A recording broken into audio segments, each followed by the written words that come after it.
Ladies and gentlemen, give me a Dalek any day, for this is a Fred the Alien Productions podcast. Oh, you. Yeah, screw it. These cyborgs shit. Hey. The way things are Uh, going, humanity is going that way anyway, so don't. You're going to be cancelled in the future, Fulya. Okay. Yeah. Gee, thanks. None of Good this. to know. I mean, I'm trying to stop myself from saying clankers at the robots at work. None of this. None of this robophoba. Anyway. Good times. Let's cue the music. I don't know what we're yelling about! We came, we saw, we kicked its ass! Wait a minute. Wait a minute, Doc. Are you telling me you built a time machine? Kind of a DeLorean? The way I see it, if you're gonna build a time machine into a car, why not do it with some style? Who is this? What's your operating number? Boring conversation anyway. Look, we're gonna have company! Loud noises!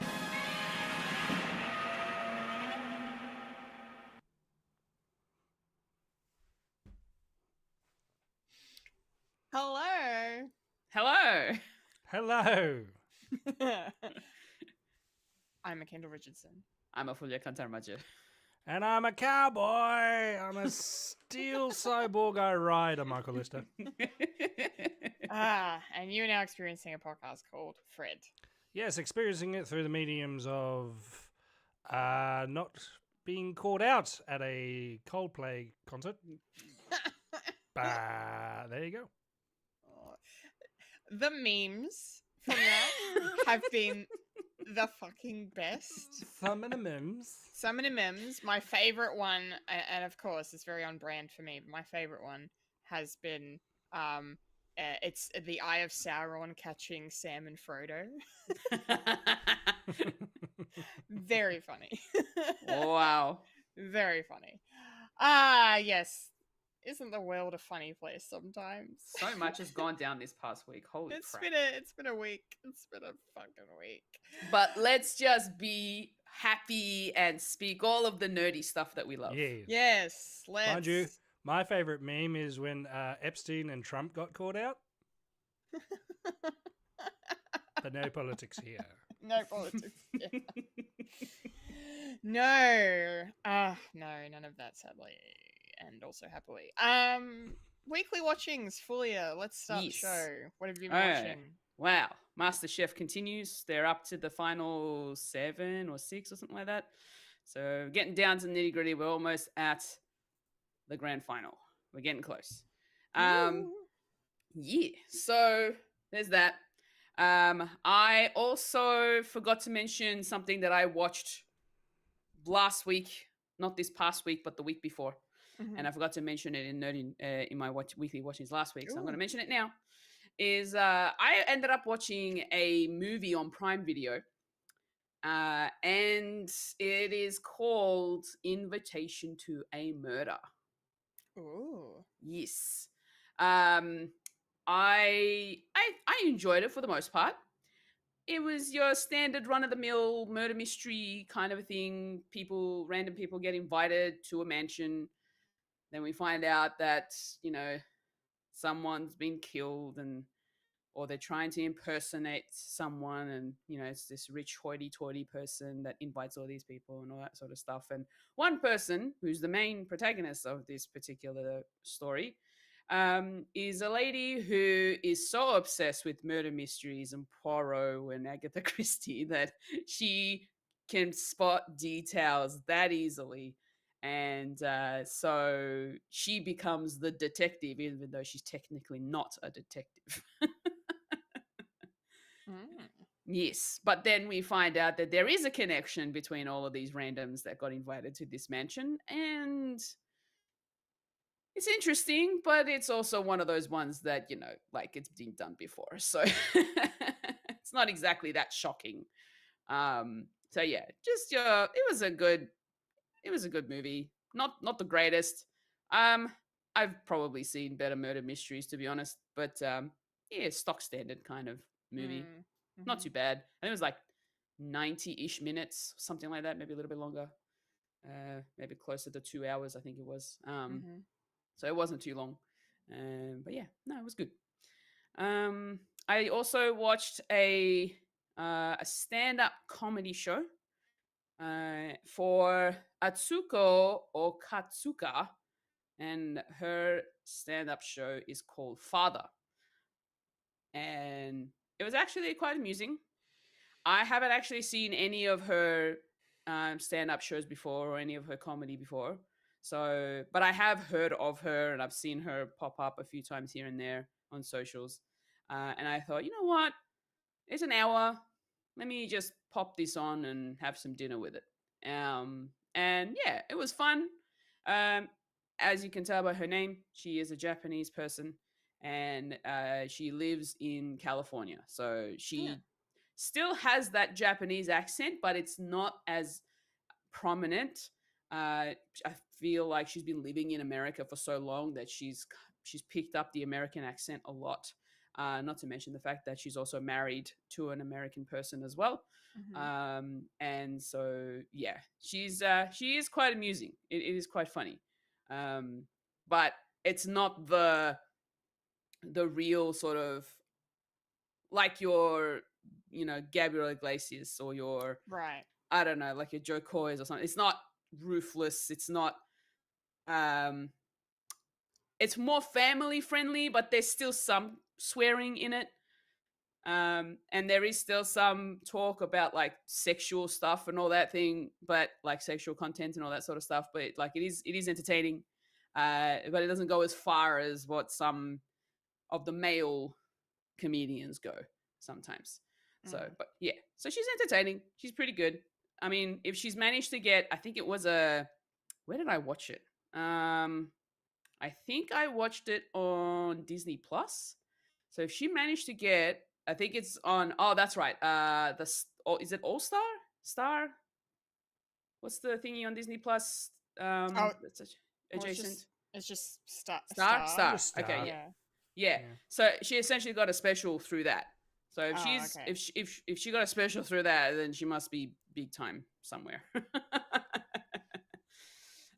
So yeah, I watched that, and then the last thing that I have been watching all week, binging it every single day because I've been really enjoying it, is a sitcom on HBO Max, and it's a sitcom that I didn't really jump into much when it was airing, but I am now wondering why I didn't because it's hilarious. And that's Two Broke Girls. Ah, nice. Yes. Yes. Oh, that's excellent. I've binged through season 1. I'm already partway through season 2. Nice. I never finished it. I think I watched season 1 and into season 2 Yeah. maybe, or maybe season 3. I don't remember, but I watched it when it first aired, and because a coworker at the time recommended it Yeah. to me, and I love Kat Dennings. She's amazing. She's so funny. Oh man. And yeah, it's a great, like, the two of them together, Yeah. like, as this, like, you know, she's And like sort of this, bouncing off each other. Yeah. yeah, she's like this Paris Hilton type, and you know, Kat Dennings' character is just very much, you know, like, you know, has street smarts and common sense and just gets to the point and dry And humor is all this. very, very cheap. Yeah, she's a cheapskate. Pretty much. And don't they have? Am I remembering? There's like a boss that's either really funny or really weird. Like there's someone that's like always trying to hit on. Oh, the cook? The cook, yeah. Oleg. Oleg, that's right. Fucking hell, I haven't thought about this show in forever. Yeah, and I love the fact. So this whole series is essentially them trying to build up a cupcake business. Yeah. And it's just hilarious. I love the fact that at the end of every episode, it actually shows you how much money they've made, like Yeah. savings It's cool, right? towards it, which is so cool because they kind of started off with like $20, and then by season 2 they get into the point where they got to 1,000, and then all of a sudden their neighbor that lives upstairs, who I forget her name, but she plays the rich ditzy blonde all the time. And she's always in very, very sort of like she's always in like pencil skirt dresses, and her boobs are huge.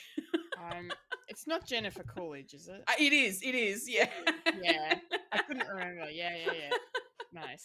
She ends up giving them a 20 grand donation, and all of a sudden at the end of that episode it went from like 1,500 up to 21,000. I'm just like, oh wow, that's a jump. That was a jump. Yeah, no, I've just been loving watching this show. It's been on the background whenever I'm like doing stuff, like, you know, drawing on my tablet or just doing something, and it's just there on the TV, and I'm just cackling.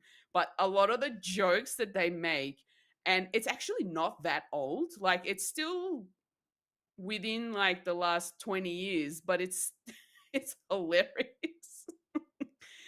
But a lot of the jokes they make, I feel like you could tell in the show that they're slowly starting to become PC, but they're still not there yet, you know? Yeah. So, and not to mention the fact that you can definitely tell what time of year this was actually airing because of the references they make. So, they've essentially aged themselves. Of course. But it's still very entertaining, very funny, and I'm just going to keep going until I'm done with it. Like, I'm obsessed with watching Two Broke Girls now. Nice. Yep. And that's pretty much all I've been watching. Great. Yeah. Thanks for sharing. That's awesome. Mike, what have you been watching? Hello. Yeah, I haven't been watching much, really. Just been, tell you the truth, I've been prepping for an operation I'm going to have this week. So it's a lot of fiddling about and running around and not really having much time sitting down. But when I have been, I've been watching HBO Max a lot, doing the regular show and Adventure Time with the kids and all that. But because I'm still on a grand high from Superman, I've been wanting to watch a lot more of that. A lot more optimistic, sort of non-cynical sort of stuff, because there comes a time where it gets a bit too much, and you just want some fun. And the cartoons that I've been watching is fun. So I've went back to a show that I put down for a bit because I liked it, but it was a bit too fluffy for me at the time. But now I want fluff, and I want more fluff, and Superman as well. So I re-jumped into my adventures with Superman, the animated sort of show that's a bit like an anime. So it's not the one I'm watching on HBO Max. This is different? Yeah. This one is it's more anime sort of based. Okay. Yeah, I think you would enjoy it, Fulya. It definitely has a lot of anime takes from it, and Jack Quaid plays Superman, which is always fun. And it starts with the introduction of Superman, and there's only 2 seasons, and I'm in the middle of season 2, and it's just been a bit of fun, and I'm just loving it. I'm just loving Superman, really. Is it My Adventures with Superman? Yeah, My Adventures with Superman. Okay, it looks cool. Yeah. It's not like the one that you are watching, which is the from the original 90s. animated ones. Yeah. Where everything looks very block stick. Yeah. Which was the style at the time. Like like the onion on my belt. Yeah, Simpsons reference. And yeah, and season 1 was great. We get to learn about Clark's history, is sort of what the reasons why he left Krypton and all that. So that's out of the way. And now season 2 is ramping up to being the do we really need a Superman? And a couple of characters come in that we all know, and we're enjoying the sort of retake that it's having. And also the main boss at the end is clearly Zod. So there you go. Spoilers for that. Even though I don't know yet, but it's clearly Zod. So we got Zod and Lex in season 2, which is fun. Yeah, and that's what I've been basically watching. It's not much, but it's what I've been watching. But last night, wanting to watch something because my wife finally came home. She went on a 3-day adventure to one of her friends' weddings. So now she's back, and it's like, what do you want to watch? I don't know. What do you want to watch? What have I got on my list of things to watch together? It's like, here we are. Naked Gun, and I put on the first Naked Gun, and so much fun. It's hilarious, and yeah, just seeing O.J. Simpson getting hurt is extra fun, and it's great.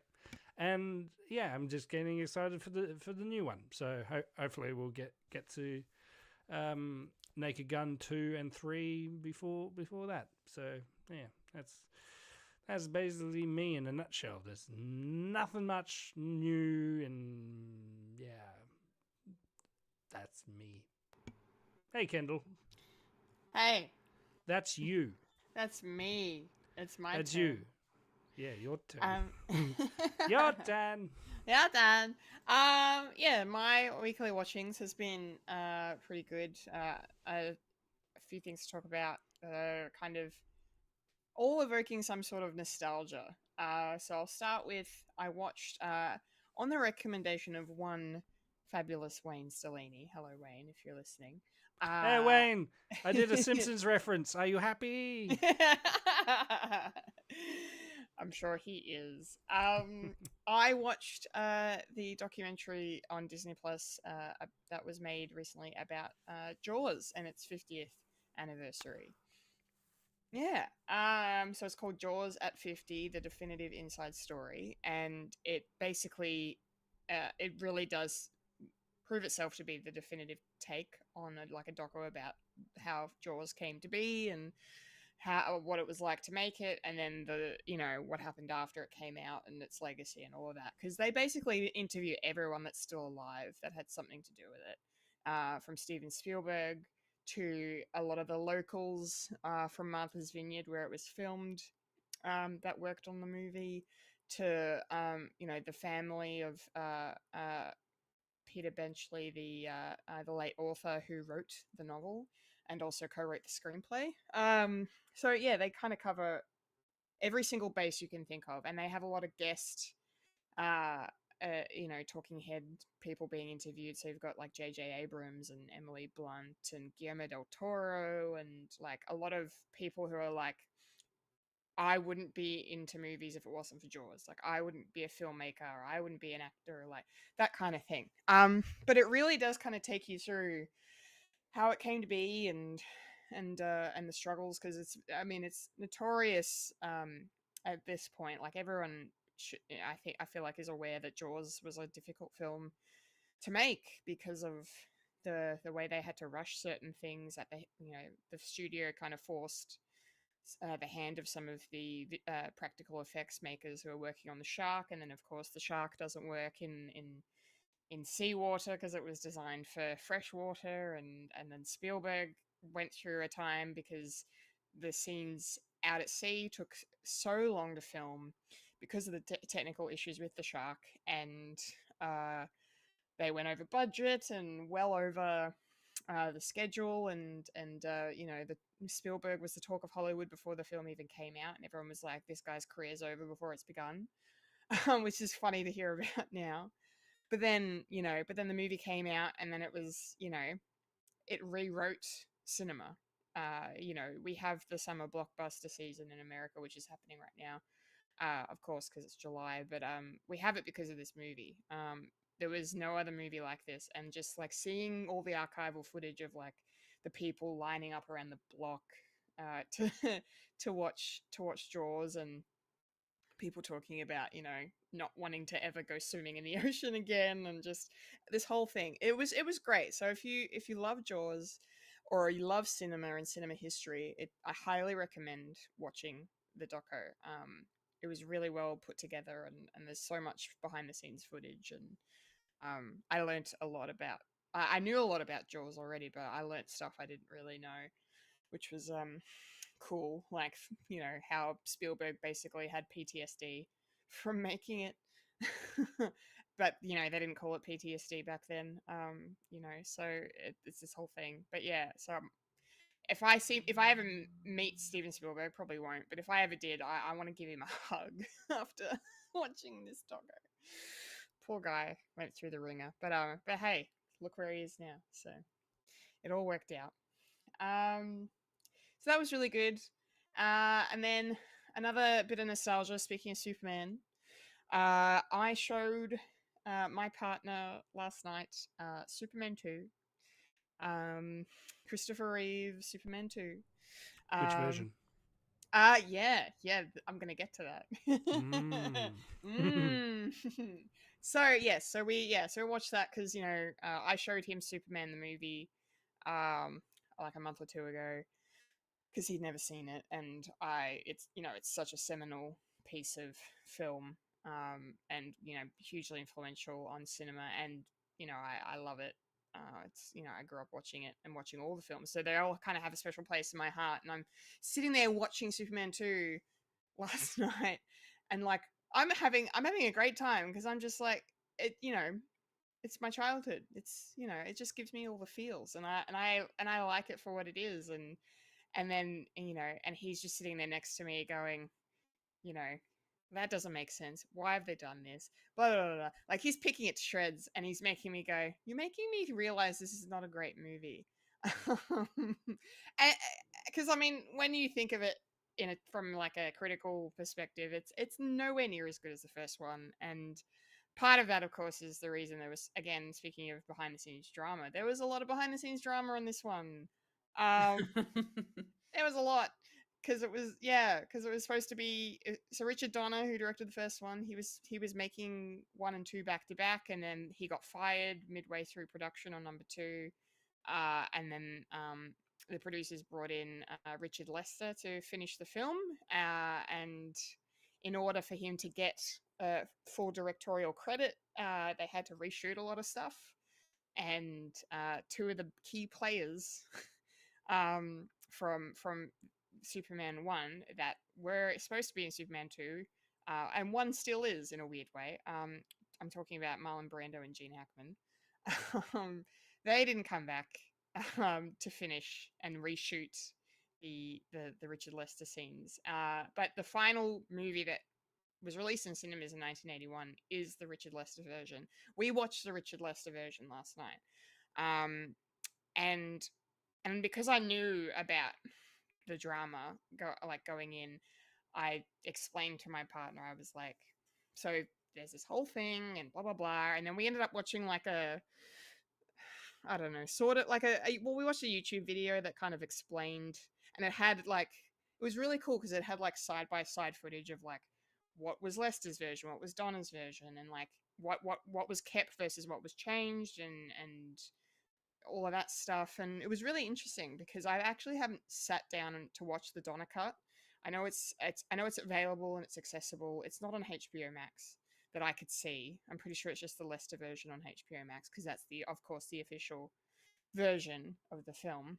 But yeah, I would like to watch the Donna cut one day and see how it goes, because from like actually getting down to the nitty gritty details, like a lot of what Donna's version would have been sounds a lot better than what than what we got. But it's hard to say that the Richard Donner version, like the cut that was released like 20 years ago, is a version that should be accepted as canon because it's not perfect by any stretch. But I don't know.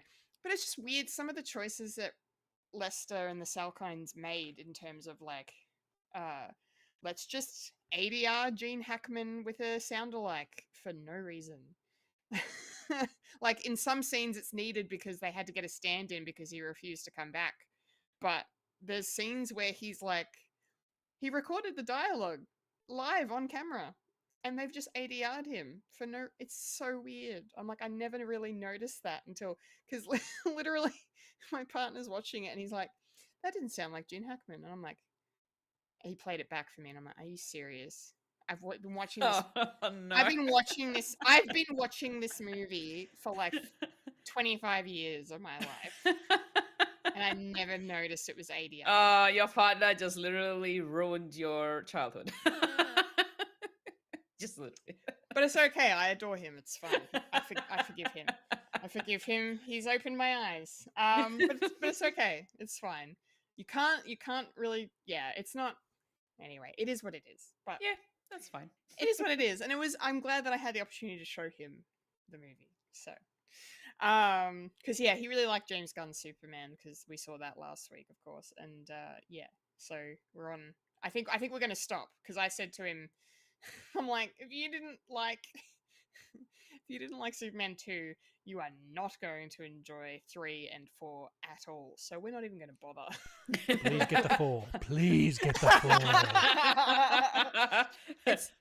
It's funny too because the YouTube video we watched, like at the end, the guy mentioned and he showed a bit of Richard Pryor from number 3, and his voiceover was like, you know, a lot of people say the Superman 4 is the worst of the bunch, but I hate Superman 3 with a passion. And I was like, oh man. Ooh. Yeah.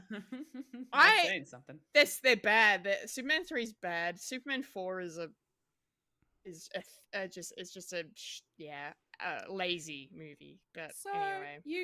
So I can't comment because I haven't watched any of them. I've got nothing to compare it to. I have no clue. Now I would be comparing it to the James Gunn one that we just saw. Yeah. Which kind of, that's already set a high standard for me. Have you dessert before your entree? I know. Yeah, literally. But yeah, it's okay. I'm glad we watched it. It's fine. And then the last thing I'll mention is that speaking of nostalgia and sequels, I went to the movies and I saw Jurassic World Rebirth. So this is a new attempt at injecting some life back into the franchise. It follows the continuation from the previous movies, so it's not a hardcore reboot. It's more of a soft reboot. So because it's set a few years later after Jurassic World Dominion, and and it's written by one of the original screenwriters who wrote Jurassic Park, like the OG film, and Spielberg produced it, and it was directed by Gareth Edwards, who did Rogue One and most recently The Creator, which was not a bad film as well. And all that being said, like, this movie, it wasn't amazing and it wasn't great. It didn't knock my socks off. I went in with low expectations, but I didn't walk out with a foul taste in my mouth, if that makes sense. Like, it's if it gets a bad rap, if you hear people talking bad about it, I wouldn't really listen fully to them because there's definitely a lot to like in the movie. It does kind of it feels like you're more watching like it calls Lost World to mind a lot for me, because you've got one half of the group of characters is on an expedition, and then the other half of your group of characters is a family, like civilians, and they're caught up in everything that's going on. So you have both sort of sides of humanity getting tangled up in this dinosaur situation. And Lost World has a little bit of that, if you've seen Lost World. And so does Jurassic Park 3, to be honest. But that's a little different. But anyway. But yeah, I was okay with it. Like it was a good movie to watch on the big screen. The dinosaurs, for the most part, looked really good.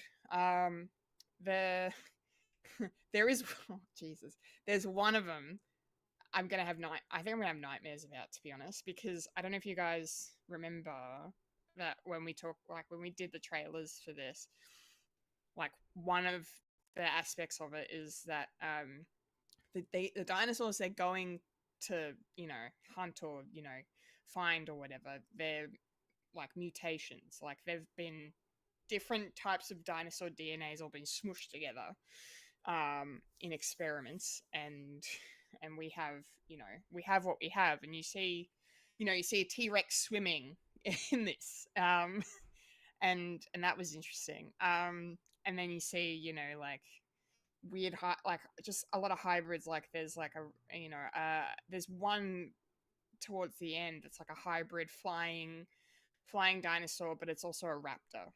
Like it moves like a raptor on ground, but it can also fly. And I'm like, that's like a very specific nightmare fuel. You're just not safe. But yeah, the dinosaur that freaked me out the most is this gigantic abomination of nature, and it's bigger than a T-Rex. It's fucking massive. I think it's been like put together with like T-Rex and like I forget the name. I think it's Pachycephalosaurus, but the domed dinosaur. I think it's got a bit of that in there because this thing has a dome for a head, and then just this. It looks very alien. Like it was an abomination of a dinosaur, and it has 6 limbs. Like it's got 2 legs for walking. It's got its tail, of course, and it's got 2 big arms, but then it's got the 2 little T-Rex arms as well. So it's just, and it was fucking terrifying. I'm sorry. I'm like hats off to you. That was terrifying? No, you see it in action, and yeah. I was creeped the fuck out. I didn't like it. It can snatch a helicopter from the sky and eat it. Yeah. That's how big it is. Yeah. So the designers of these dinosaurs for the movie decided, let's just grab this dinosaur, and just smush them together. Basically. And Bob's your uncle. There's your nightmare fuel. Yeah. Yeah. It's quite something. So kudos to the creative team behind this for coming up with the designs and the visual effects and execution. Yeah. Like it's pretty impressive, some of it. Yeah. But my only criticism, I think, and it's funny because I mentioned that David Koepp was one of the screenwriters who worked on the original movie, who wrote this script. I hate to say, David, you're a screenwriting legend in the industry, but you wrote a very predictable script, mate.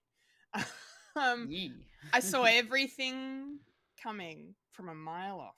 That's not good. I picked every twist. I picked every to the point when the moment came when the it's called a D-Rex, by the way, the gigantic nightmare freak dinosaur is called a D-Rex.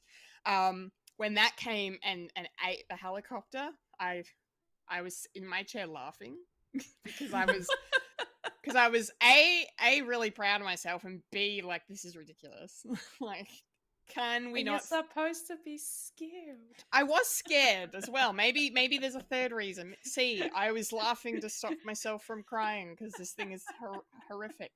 Yeah, it was a very predictable script, and not every character in it, like a lot of characters are tropey, like stereotype characters, so you don't really get a lot of depth from a lot of them. And the civilian family, yeah, the situations they get out of, I mean, they should try entering the lottery because I think they might win. That's how lucky they were. But yeah, apart from that, like, yeah, I liked all the performances. I couldn't fault the cast. The cast played their roles. Scarlett was great. Jonathan Bailey was awesome. He had a lot of really great dialogue. He name drops Alan Grant at one point, so you go, "Oh my god, Leonardo DiCaprio pointing at the screen thing." Yeah. Leonardo DiCaprio was in this. No. I didn't see it. I didn't see him then. But anyway, yeah. So I wouldn't listen to the reviews. I think it's a perfectly fine movie. It's better than the last two. It is by a mile better than the last two, but it's they've still got a lot of work to do if they want to get anywhere near the heights of what they've achieved in the past with this franchise. So yeah, I say it's on par with 3. yeah, I think so. I think Because that's nothing fair. happens. Yeah. Well, I mean, some so yes and no, but yeah, you're kind of right. But you're kind of right. Yeah. One day, I want a Jurassic Park film that has hybrids of dinosaurs and humans. That's just. No, I want it. But that's just the Alien franchise. They're already doing that. They're already doing the Alien franchise in this one. Yeah. With a xenomorph at the end. Yes. Go full bar. Do something stupid. Yes. Excite me. Excite me. Yes. Instead of having raptors in a it's a convenience store. Are you sure it's not a? Are you sure it's not a kitchen? Are you doing? Are you trading water again? Yeah. It's a lot of rehash and a lot of just falling back on old things. So it could have been a lot better movie, but it was for what it is. It's fine. It's definitely passable. So They got it done in a year, which is hats Impressive. off. Impressive, yeah. Absolutely. Yeah, for sure. So yeah, if you're a fan of the franchise, you'll enjoy it, I think. So that's just for my money. But yeah, set your expectations low. Just go in and just be like, look, it's a dinosaur movie. It's fine. I want a dinosaur apocalypse and human hybrids. Hopefully one day. All right. That's the weekly watchings, which means now it's time for the week that was in the nerdy news. In the nerdy news, where is the take? Go to the take. Hey, here it is. Blah, blah.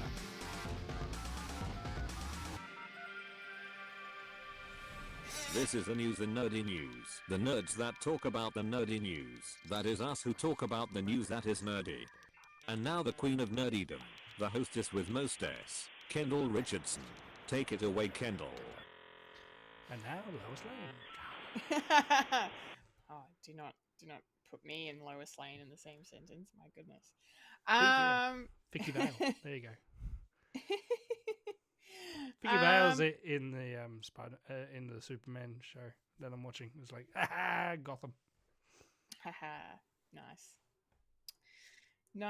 Okay. Cool. So we're gonna kick things off with some casting news that is very relevant to our podcast because we finally have found out who is going to be playing Link and Zelda in the live action Legend of Zelda film. During the week, Nintendo icon Shigeru Miyamoto made an announcement to tell the world the two young actors that are going to be playing these iconic and beloved characters. So we have the actress Bo Bragason. She'll be playing Zelda. And then Benjamin Evan Ainsworth will be playing Link. So these two actors are, they've been in some other things, but they're not obviously names that we're very familiar with. And for my money, I think that's a great decision. I think it always works best when, for big roles like this, you cast unknown actors, because then it really helps to immerse you in the world and the story they're trying to tell. So I think that's really, really good. Yeah, so basically, if you've watched Renegade Nell, which is a Netflix fantasy series, that's where Bo Bragason that's what she's most known for. And then Benjamin Evan Ainsworth was seen in The Haunting of Bly Manor, another Netflix show. That one I have seen, and I think he played one of the kids in that. He would have, but yeah. Yeah, he's also in The Sandman. Oh, there you go. Netflix. Mm. They like the Netflix.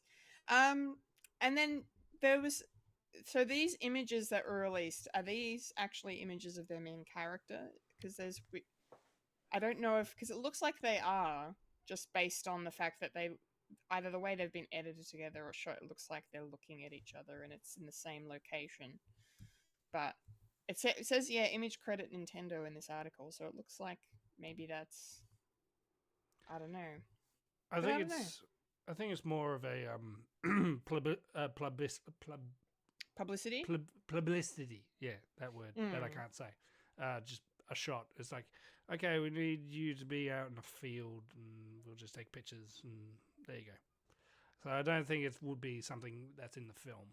I think it's just for this particular press release. Just for okay, no, that's fair. Yeah. So this is our Link and our Zelda. The movie's not coming out for another almost 2 years. It'll be released in theaters on the 7th of May, 2027. So we'll get to see obviously much more of what they can do and what they look like as we get closer. But I'm excited to hear what you guys are thinking. Because I'm the non-gamer of the pod. Fulya, how do you feel about the young actors that have been chosen here? I don't know either of them. I don't think anyone does. Yeah. The only thing that might have, the only one of the two that might have sort of piqued my interest is Benjamin, because he voices Pinocchio in the Disney Pinocchio live action. Okay. So yeah, the one with Tom Hanks. And that's the only thing that I recognize that he's done, that I've watched. So I feel like he might do a pretty good job. The fact that they've casted these young sort of teenage actors is, I believe, a good thing, just because of the fact that the characters themselves are quite young themselves too. So, well, Bo's actually 21. Which is no, I mean they look the part, is what I mean. Yeah. They look like they could pull off teenage characters. Yeah. And that's what Link and Zelda are. They're teenagers essentially. And yeah, like it's nice to see, up and coming actors get a bit more of a spotlight. So we'll see how they go. But I'm not quite sure where they're going to go with the story of the Legend of Zelda movie. But all I know is it's definitely not going to be connected to the Super Mario movie. It's absolutely totally adjacent to it. No, it needs to be. Then we can have a Super Smash Bros. Movie. Well, apparently they don't want to go that way. So what's the point? So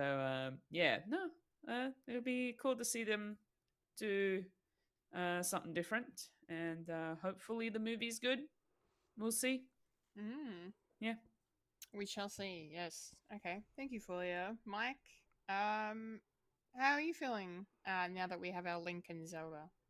I'm happy with the decision that not well knowns for the leads. Because people were like spouting, oh, what about Tom Holland as Link? It's like, no, he's gotten too old to be that now. He's too old. He's almost too old for Spider-Man. Well, Spider-Man does become young adult later on. So I'm happy for that. And then you can have the chance of surround them with big name stars, like spitting balling, like Ganondorf can be Tom Hardy or something, So, or even can Dave you Bautista. Imagine Dave Bautista as Ganondorf? That would be awesome. Yeah, just sprinkle like people who are big fans of big names and big fans of Zelda and all that. And yeah, I'm still a bit sore that it's not going to be an animated movie, because I think it would actually fit well within the sort of 2D 3D hybrid sort of version, Spider-Verse pretty much, and or even Arcane, that sort of thing, of having sort of a mixture of both and being wonderful and whimsical and magical and Nintendo. Yeah, so I'm happy, and just the only thing I'm concerned is the story. Are they going to have a story that actually fits within the timeline? Because the timeline for Zelda has gone weird. It's sort of split into 3, and then it goes back onto itself. It's a weird thing. It's a weird thing. Who would be a fan of this? Who would be a fan of something that has a canon that's really hard to explain and digest? Yes, please explain it to me, because I have no clue. Yes. Ocarina of Time is the culprit. That's the problem. Because there's a timeline where Link fails. There's a timeline that Link survives, but also because you can jump back and forth in time, that creates alternative timelines as well. So it's Ocarina of Time's fault. Worst in the series, even though it's the most selling and known. Yeah, so I'm happy with this, and I'm going to have a cough break right now. Nice. Cool. And on that note, I'm gonna move on to our next topic, which is also pretty exciting, because it's our first proper teaser for the upcoming final season of Stranger Things. And yes, I've put it in the nerdy news because I'm punk rock. Fuck you. And I'm a punk rocker. Yes, I am. Yes. So yes, we finally have a teaser here. Our first look at the final season. That's kind of, actually showing us a bit of footage here. And I really love this teaser because it does exactly that. It's a tease. It doesn't spoil anything. Like, it basically just shows us what we already knew was coming, which is like, the Upside Down has encroached on the real world now, and Vecna's gonna come back to, try and take over the world or whatever, So he's in the trailer too. But then, you've obviously got our core cast trying to fight the Demogorgons and fight against the Upside Down and all of this. And it looks great. It looks great. And it looks harrowing as hell. I'm going to be very curious to see who makes it out alive by the time we're done. I'm really curious to, see Will's story and how that ends up, and also Max as well, because of where she ended up in season 4. So yeah, how's it all gonna end? As long as I don't kill Hopper again, then I'll be happy. I doubt they'll do that twice, but they'll kill off Will. yeah, I that might be a fitting end for him, maybe. Because he's so traumatized. That poor child. And then 11 at the end. Yeah, okay. Yeah.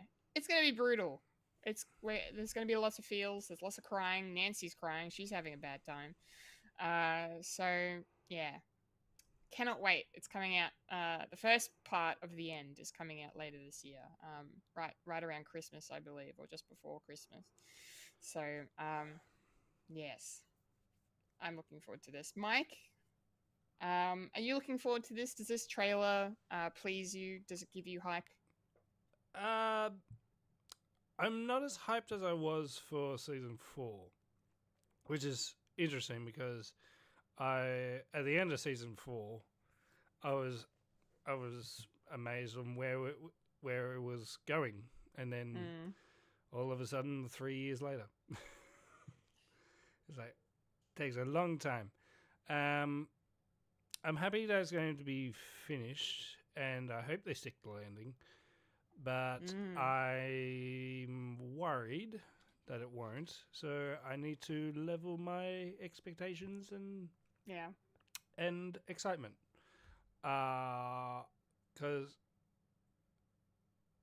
Because I've been thinking, because the first season was terrific, and I'm still at the mindset here that they should have stopped at 1.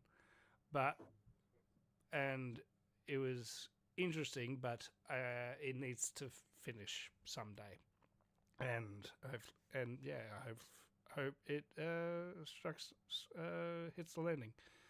I might need to do a rewatch, which will be hard because there's a lot to watch.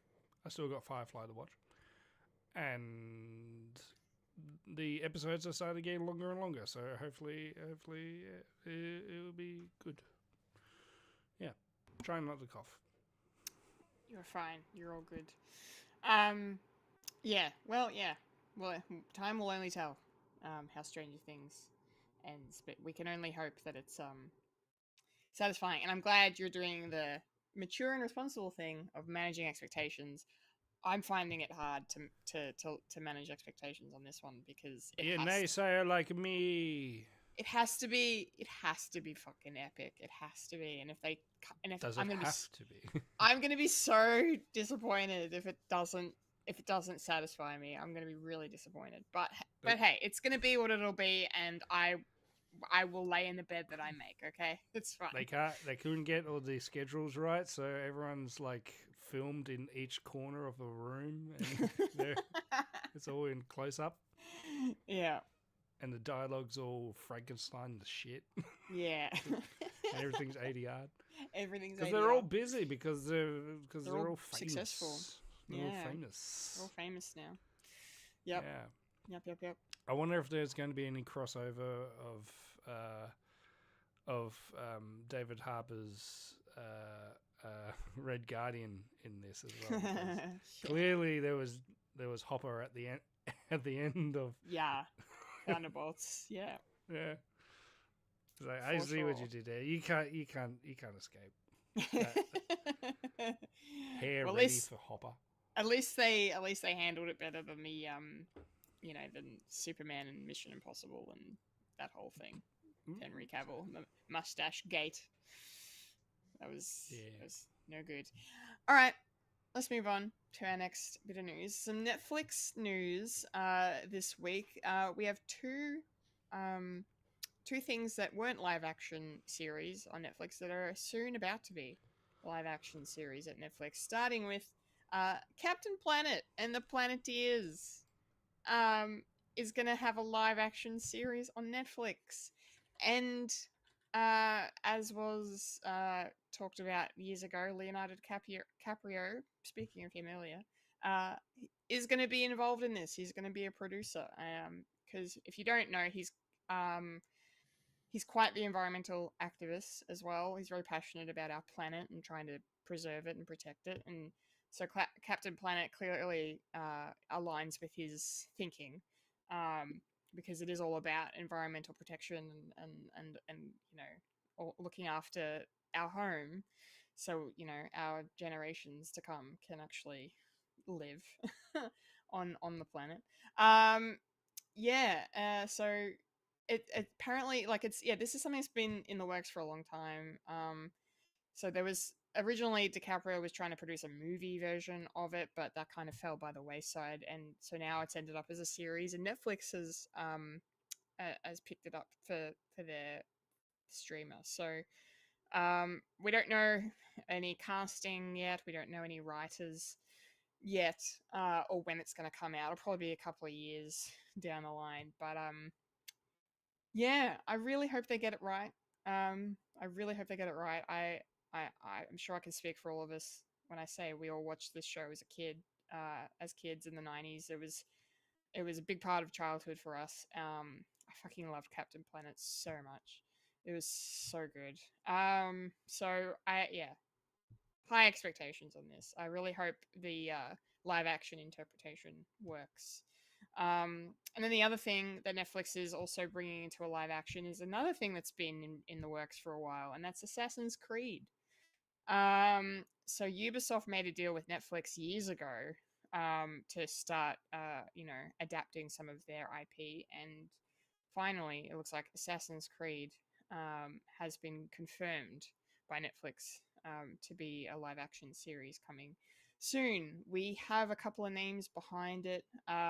So Emmy nominees Roberto Patino, who worked on Westworld, and David Weiner, who worked on Halo. They are going to be show running, executive producing, and writing, and all of this. So yeah, so we've got some talented people involved that have proven their worth over the years. So I just hope it's better than the movie, because I still haven't watched the movie because a lot of people told me it was definitely not worth the time. I didn't really play the games, but I knew people who played the games and saw some of the gameplay and stuff, and it's the concept is so cool, and I think it really lends itself to a TV show, probably better than a film maybe, and that might have been part of the problem. I don't know, but who knows?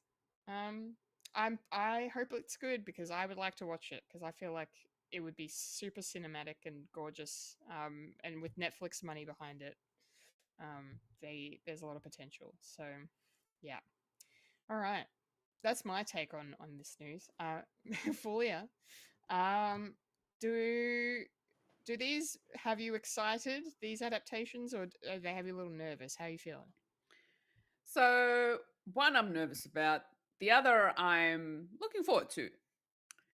The one I'm nervous about is Captain Planet as a live action. This is our childhood. I really don't want them messing this up.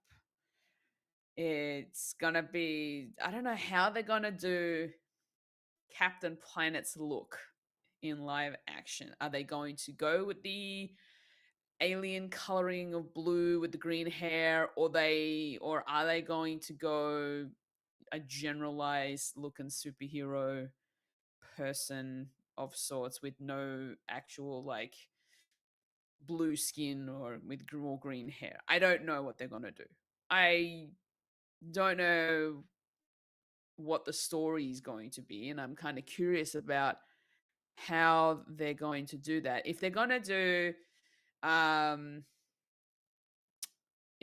what they did with the animated series, and every episode is its own environmental issue, I feel like it's going to be interesting in that sense, at least it's not like tying together. But if there's like an overarching kind of story, might be cool. I don't know. The one thing I will say, the fact that they're bringing this to the forefront now, considering our current situation with the environment and all that sort of thing. Would you mean our current climate? Yeah, you could say that. I feel like it's kind of a good thing that they're bringing this to, people's TVs, just to, make the whole environment sort of statement a bit more prominent, that, if we don't do certain things to make sure that we keep our environment safe and healthy, then it's going to turn to shit. So might be, and it also, if they're going to do this series now, I hope they're going to do more of the current kind of time of environment issues rather than what they did back then, which wasn't as much. Like, it was still small things, but it's getting a bit more serious now. And if they're going to do it live action, they really need to make sure it's serious and just push that message of, look after our environment, look after our planet.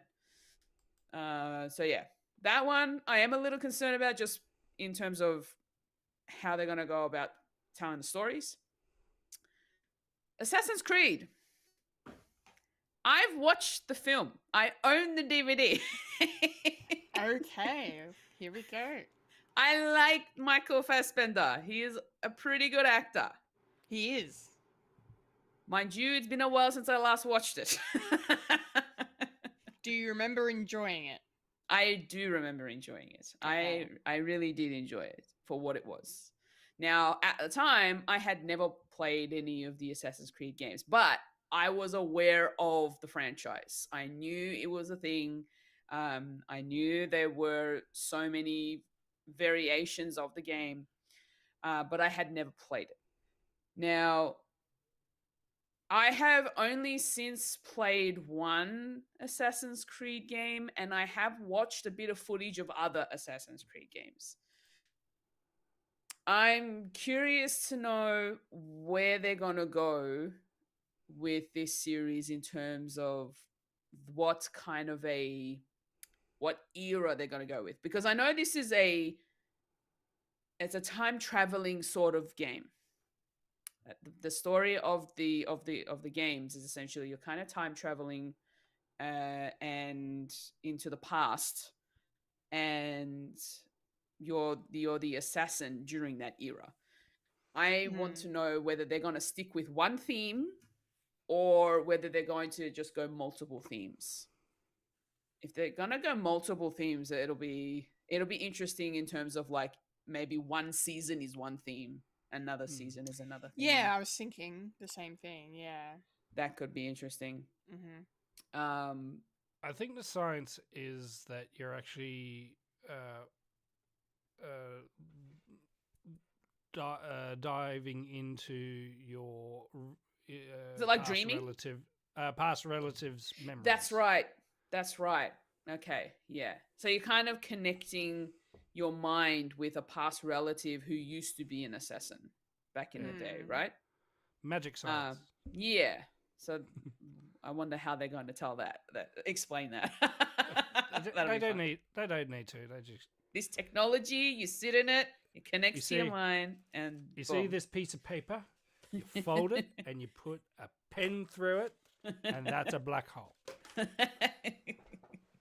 It's going to be like that. I mean, it's like Jurassic Park. You can't change DNA, but they change DNA all the time in those movies. Yeah. So yeah, I'm actually looking forward to seeing this series. This will be really cool. I'd like to know where they go with it. This might actually get me to play like the games more, because I haven't actually gone out of my way to play any of the other games. So yeah, I'm looking forward to Assassin's Creed. Just a little hesitant on Captain Planet, but once we get like trailers and a bit more information, then we'll see how I feel. Fair. Mike, how are you feeling about these upcoming shows? Are you interested, excited, or trepidatious? Indifferent, in a way. Yeah, Captain Planet is a step in our nostalgia conscious. It was around. I know the words. And I do enjoy the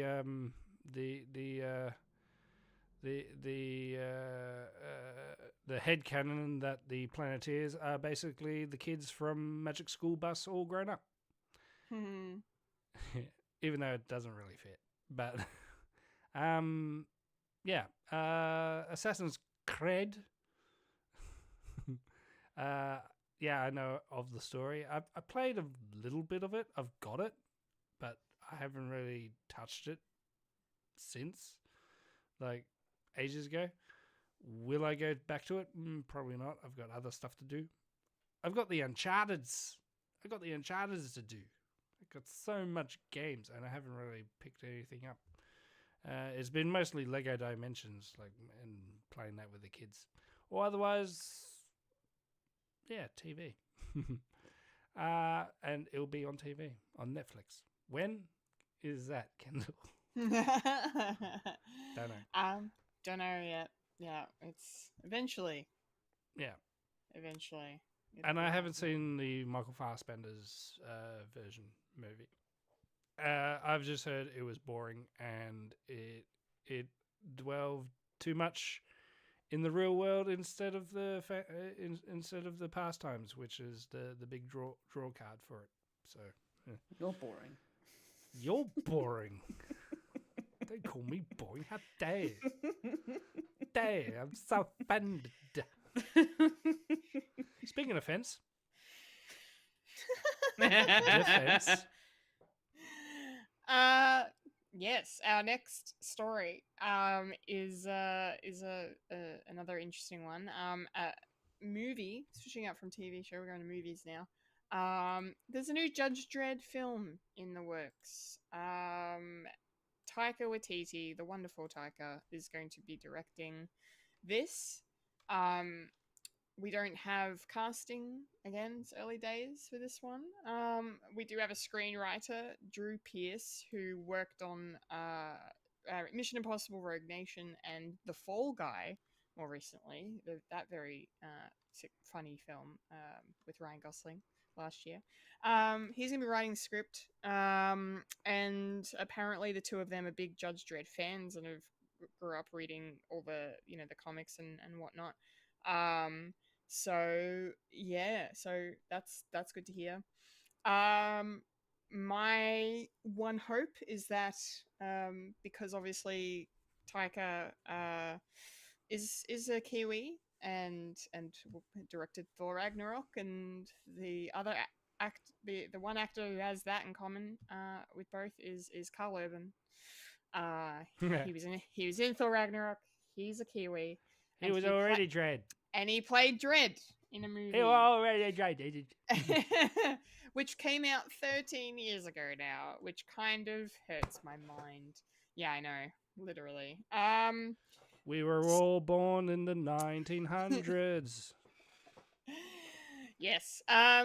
People really liked that version of Judge Dredd. It was just called Dredd.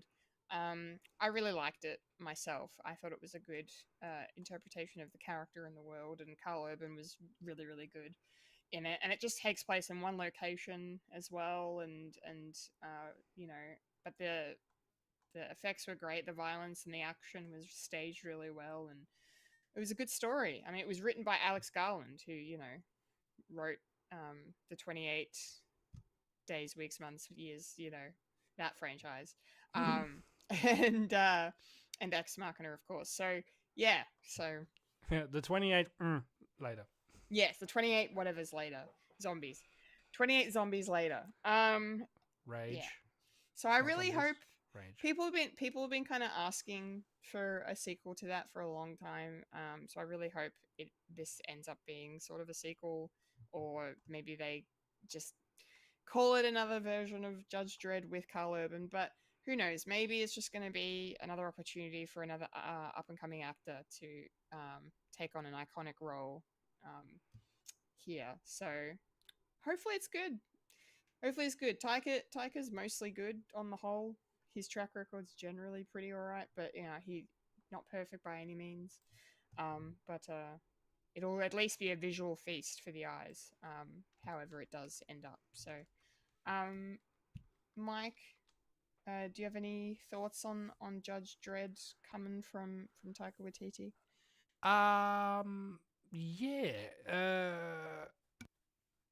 Like, I thought Taika was doing a live action Akira film, but that's probably that's not happening anymore. That's not happening. Well, he's probably the, doing this then. the rights That the rights have explains it. gone. Yeah, the rights have gone back. They've lost the rights, so it's not happening.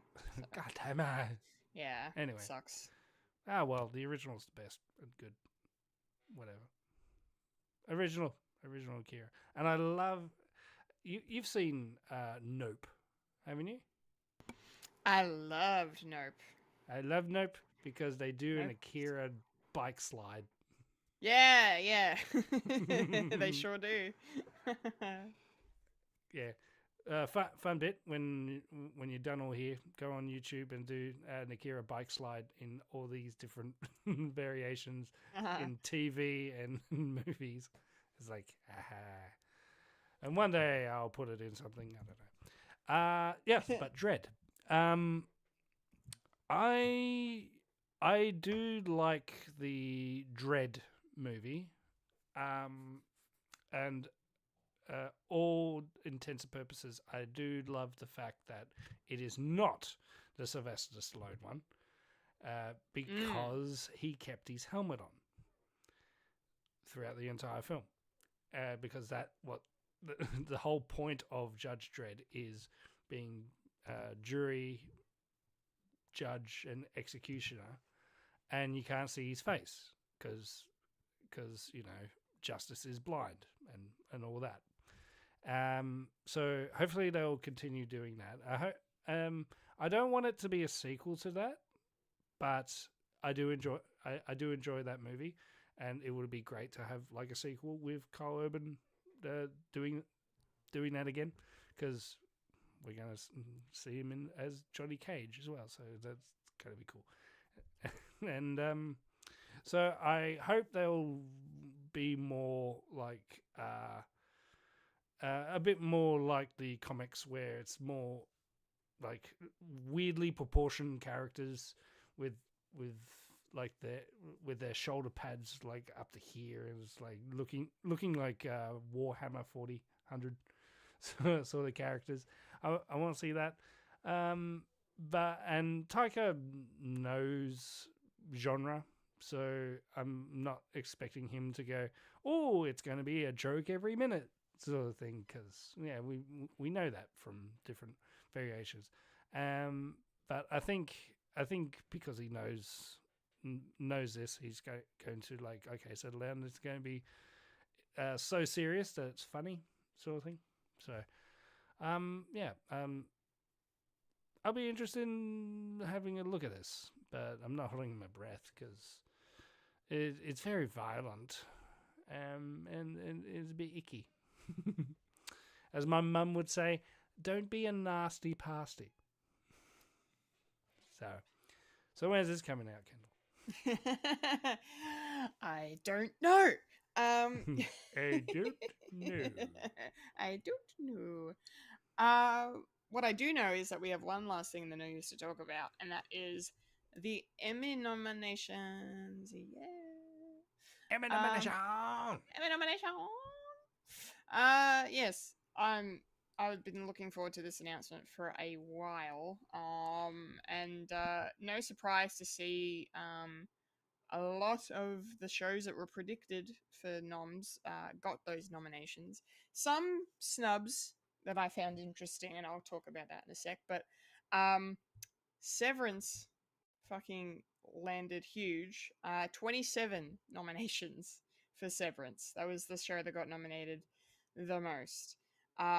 Including Outstanding Drama Series, Outstanding Casting, Directing, lots of technical stuff, of course, but also some acting noms for Adam Scott and Britt Lower and Trammell Tillman and John Turturro. So really great to see that show getting its flowers with the nominations. After Severance, we've got The White Lotus with 23. The Last of Us got 16 nominations, including acting nominations for Pedro Pascal, Bella Ramsey, and Caitlin Dever, which is fantastic to see. Andor got 14 nominations, and The Pit got 13. So those are the big ones. In the big drama ones, because now we have comedy ones. The Studio, I really need to watch The Studio, because The Studio got 23 nominations, which apparently might be one of the highest nominated comedies of all time now. I've watched like the first 3 episodes before my Apple went, and yes, I highly recommend it. It's really good. Nice. Yeah, it really does seem like my bag, like exactly my thing that I would fucking froth over. So I need to get on it. Froth away. Froth away, yes. The Bear got nominated. It's still being represented in the comedy category. I know, Mike. I feel you. Why? I feel you. It is a drama, not a comedy anymore. It got 13 nominations, which is called Jeremy Allen White, Io Debris, and Eben Moss Backrack all scored acting nominations as well. Hacks got 14 nominations. Shrinking got 9 nominations, including Harrison Ford's first ever Emmy nomination. Congrats to Harrison Wow. Ford for He's been mostly in movies too, hasn't he? Yeah. Correct. Yeah, Shrinking's kind of his. I don't know if it's the first TV thing he's done outside of like a cameo in the Young Indiana Jones. Isn't he from in back in the day. Yellow Card or whatever it's called? Yellow Jacket? Oh yeah, 1923. It's that one. Yeah, that yes, one. he did that as well. Yes, Yeah. I don't know if he did that before he started Shrinking. They kind of it was about the same time. I Yeah, think. probably. So, He but was anyway. also in the Star Wars Holiday Special that doesn't exist. Oh no, it does exist, Mike. I've seen some of it. I've seen a VHS. But yes, amazing. Amazing to see him getting a nomination for Outstanding Supporting Actor in a Comedy. Giving me more cause to watch Shrinking at some point. I really just Watch Shrinking. It's so good. I may need to resub to Apple. I may. They're coming through with some great shows. In the limited or anthology categories, the two main standouts, of course, no surprises, Penguin and Adolescence. Colin Farrell and Christine Milioti got nominated as well, and Adolescence. Speaking of breaking records, with Harrison Ford's first nomination makes him, I don't know if it makes him the oldest or one of the oldest ever actors to be nominated at the age of 83. But Owen Cooper, who plays the young boy in question at the heart of the show, Adolescence, he's like 13 or 14. He got nominated for an Emmy, making him the youngest ever nominee in history. And if he wins, of course, he'll be the youngest to ever win. He's definitely in with a shot because I watched that show and it was incredible. I think Adolescence and the Penguin they're gonna do very well, and the acting categories are gonna be tough for sure. So before I throw to you guys for your thoughts on the nominations, my only gripe, and I mentioned this earlier, snubs, Andor. All the nominations it got really were technical. Forrest Whitaker received a nomination for a guest actor in a drama for playing Saw Gerrera, which is awesome. Alan Tudyk got nominated for his performance as K2SO. Amazing. I love that. That's, we should recognize voice acting more, and it's really cool that the Emmys actually have a category that provides that. But I'm sorry. I don't see how we nominate them and not nominate Diego Luna or Genevieve O'Reilly for playing Cassian and Mon Mothma. I don't understand, especially Genevieve O'Reilly. I was actually really annoyed on her behalf on Tuesday morning when I saw these nominations come out. Because I'm like, are you actually serious, Television Academy? Did you watch Andor? Clearly you did. You nominated it 14 times, but you missed a couple. Because they watched it and said, "Oh, it looks pretty." Yeah, it looks pretty good. Even Tony Gilroy himself was befuddled by this, these snubs for them because, I mean, I don't think it makes any sense. But unless the categories are just too stacked. I mean, the drama lead actor and actress are very chockers, with some, high quality actors. So, for example, lead actor, we've got Sterling K. Brown, you've got Gary Oldman. I mean, come on, Pedro. As I said, Adam Scott as well, and Noah Wiley for The Pit, he's on a bit of an upturn in his career, which is really great. Again, he's always been consistent, but it's nice to see him getting some flowers again. And lead actress, of course, Kathy Bates, Sharon Horgan for Bad Sisters, Britt Lower, as I mentioned, and Bella Ramsey, as I mentioned, and Kerry Russell for The Diplomat. So, yeah, tough categories. Some incredible actors in there that are being recognized. So I don't know. They can have 7 nominations in the supporting categories. Why can't you do it for the lead actors anyway?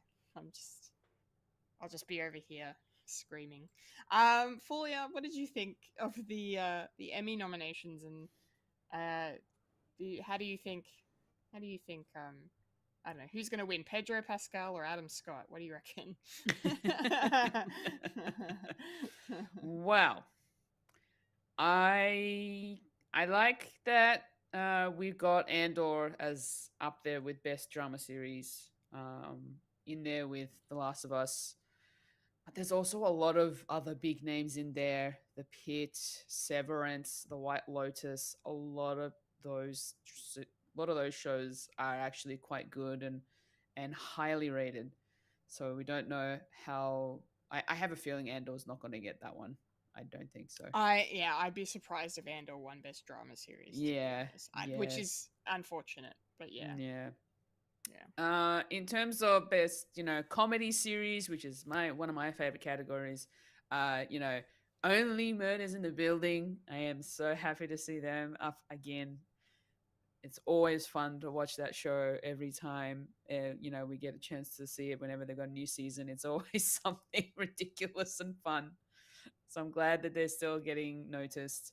And Shrinking's actually really good. I have been enjoying that show so much. The most recent season was really interesting. It does really, even though it's a comedy, it's more of a dramedy because it really does hit you in the feels a lot of the time because it's mostly mental health related like topics that they delve into.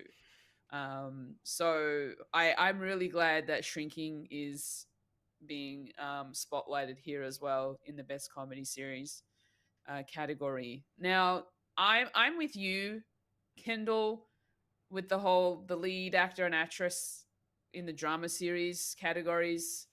I was looking in there and I'm like thinking to myself, why aren't there any Andor actors in here? What the heck's going on? They managed to put in The Last of Us. Why not Andor?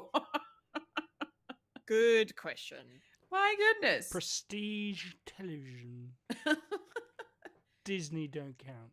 As you know, genre doesn't count. Unless it's on HBO. The only exception. Yeah. Look, I am a bit upset that, that they're not there. I kind of wish they were recognized. They did such a fantastic job in that show, and I just wish they could be rewarded for it. Because they've done such a great job on it. So that is very disappointing to see that they're not there. But everything else, it looks like it's going to be really cool. Jason Segel got best lead actor in a comedy series, which would be really cool to see if he does win, although he is up against some big names in there as well. But yeah,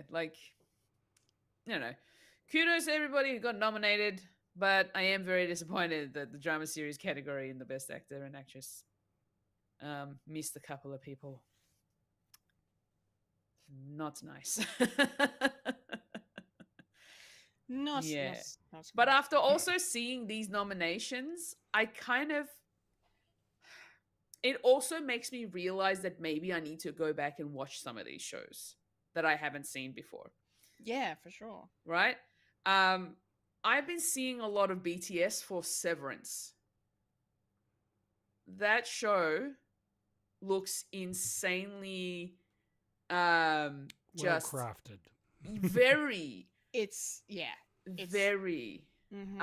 It looks like it'll fuck with your mind as well. Yep.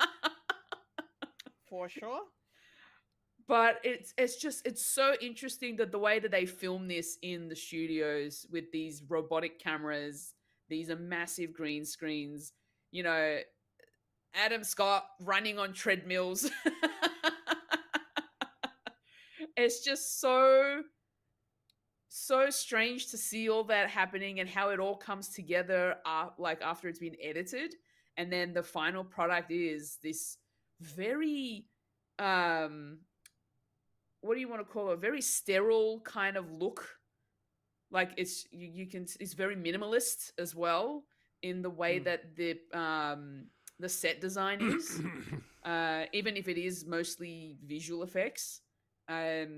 It's crazy to see, and I am very intrigued by this show. Very intrigued. It's a great show. I'd be curious to know if you would like it, Fulya, because it's very like there's a lot going on, and even I get confused sometimes watching it and have to go, oh wait, that's this and that's what Right. this means and stuff. But it's very clever and it's funny and at times, and Yeah. it's weird, but it looks incredible from top to tail, and the performances are just so good. And fuck it, season 1 is such a good season 1, and then there's like one episode, I think it's the finale. It just fucking, it's incredible. Like, it's a short episode, but it fucking boom. It just it's I think you might appreciate it. Yeah, I hope so. She's alive. Yes. Oh, spoiler. I've seen it. But yeah, like even Brilliant. the Pit. I love watching medical dramas. They're like one of those type of shows that I'll always watch. I think the Pit looks like it would be really interesting too. Yeah, I I want to watch so that. recommend The Pit. Right? Okay. Yeah, I feel like I really need to wanna watch it. Yeah. It is an emotional roller coaster. Yeah. I can imagine. Yeah, but I think I'm you guys are going to slap me in the back of the head when I say this. No, you're too far away. I can't reach. I feel like I need to watch The Bear. Yes. Why would Do we, it. Why would Do it. we slap you across? No, in the back of the head, because more so in the fact that you guys have been saying this like for so long. You've been talking about it forever, and I've just been like, eh. And then I see it be nominated. I'm like, maybe. It must be good. If other people Well, say it's good, who cares what these other people say? my These my so-called my friends. my friends here that I podcast with tell me otherwise, but Well, there's another season coming in the pipeline, and I thought this one was going to be the end, but Yeah, same. Okay. I think what I might do is I might wait for the show to end. I don't know if this next season will be the final one, because I don't know what the story's like right now. I don't know when it's going to end either. Well, look, depending on how long it goes for, if for whatever reason it's not going to end, then maybe I'll just start watching it at some point. But it means I'm going to have to reinstate my Disney Plus. Yeah. Again. Maybe down the track when I know there's a few things I need to watch on Disney Plus. Not just the Yeah. one. It's on Hulu. We don't have Hulu. The Hulu is on Disney Plus. But yeah, that's all I've got to say now. Okay, great. That's great. Mike, Hello. do you have any thoughts on the Emmy nominations? I'm actually surprised that I've actually watched a lot that's actually on here. Because every year it's like, oh, what's that one? Yeah, I don't know if I'll get to it. But there is a lot, and there's a lot that I want to watch as well. I've been meaning to watch White Lotus. And also Deliverance, Adolescence as well. But I just need to pluck up the courage to actually watch that. But I'm happy that there's a lot of praise here. I mean, yeah, a lot of snubs for Endor, which was peak television, considering it's a Star Wars.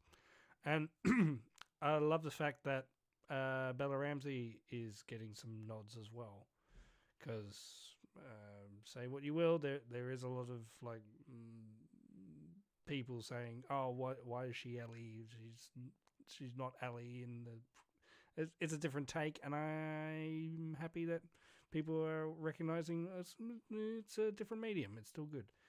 I still need.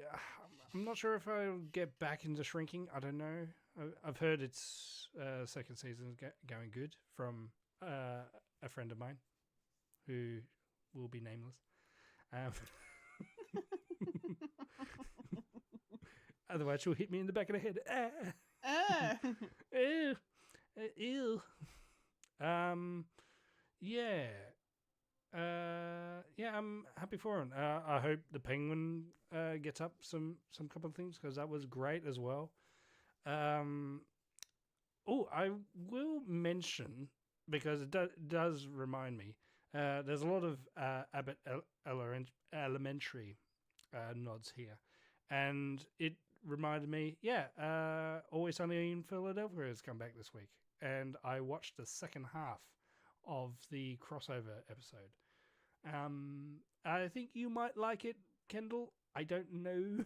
You didn't really like the other one, so you probably not like this one. But this is the other side. This is where we get the Abbott Elementary characters maybe doing things.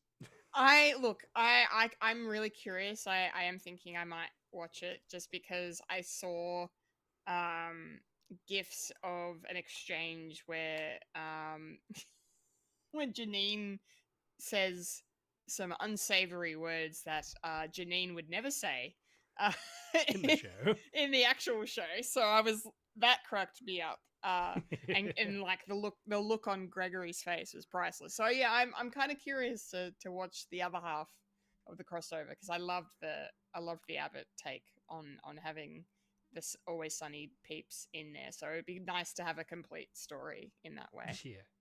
Yeah. Well, 2 episodes dropped, and I did like the second one more. Okay, cool. The first one goes. I don't know what an elementary is. What's that? It's a very funny show that I highly recommend people watch. Yeah, it's too much fluff. I think I've watched the first season, and I thought, okay. Yeah, I get it. I suppose. So, because I'm a Always Sunny fan, so it's like, what is this TV show encroaching into my territory? So yeah, I do. I probably recommend you to finish it, and if you like Always Sunny, watch the other one as well. It's absolutely hilarious, and the sort of thing at the end is sort of like, oh my god, you are horrible people, but that's why I watch you, because you are horrible people. Yeah. Fair Yeah, call. so that's me. Also, award shows are stupid. So there you go. Hey, there he you is. go. Hey, there he is. Hey, there he is. There's the mic we know. Lovely. All right, Mic drop. Mic A drop. truth bomb. That's the nerdy news, guys, which means it is time to roll on up to the trailer park. Rolling up to the trailer park where we all park all the trailers. Yeah. Yes, it's trailer park time, and we're kicking things off with none other than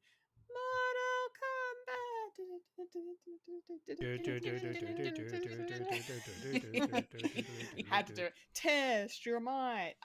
Yes, it's the trailer for Mortal Kombat 2 is finally here. And we got kind of, speaking of 2, we kind of had 2 trailers come out. In case you missed it, there was also a little trailer for a fake movie with Johnny Cage, and we got to see Carl Urban and all his Johnny Cage glory in character acting, and it was very funny, and it was very like 90s action camp style. That little trailer thing was. I don't think I've seen that one. Yeah, that's the one that Mike shared in the chat. Yeah, yes. But it was fun. It's not necessary watching because they reference it in this trailer. But yeah. So yeah, it looks good. It looks fucking like most of it was shot in a studio with green screen because there's so much VFX environments, so many VFX environments here, which is like, okay, sure. It looks a lot different to the first film. So I'm wondering, because it's obviously continuing the story, because Johnny Cage was teased at the end of the first movie. So curious to see how the story goes on and all of that, and but looks like most of the original cast from number one are coming back for this, which is good. I enjoyed the first movie for what it was. Not a great film by any stretch, but it came out in the middle of a pandemic and was kind of just a bit of fun that we really needed, I think, during one of those brief periods in 2021 when we could actually go to the cinema. This was one of the movies I saw. And I had fun. It's silly, it's over the top, but that's what Mortal Kombat is, right? The deaths are insane and they look even more insane here in this film. So, yeah, and I just can't wait to see more of Carl Urban being Johnny Cage because it looks great. It looks fun. So, yeah, I'm definitely going to be watching this. What about you, Fulya? So I've seen the first one, which means I'll most likely watch this one too. And it's not because of how gory it is, and it's like, Come on. it is very gory. Come on, you love the gore. I don't. I really don't. The amount of times I've had to look into other points of the trailer of that scene to avoid it. But then we get the whole, the stab and the slice, and yeah. Yep. All of the stabbing and slicing. Lot, and slicey of the hands and yeah, splitting of bodies. Look, I think this is just going to be one of those, action sort of movies where you just grab your popcorn, sit back and just enjoy it. Leave your brain at the door and just have fun with it. This is definitely hitting a lot of nostalgia for a lot of us who grew up playing the games, the arcade games back in the day. And then, hearing the soundtrack, the original theme music that pops in, and then hearing the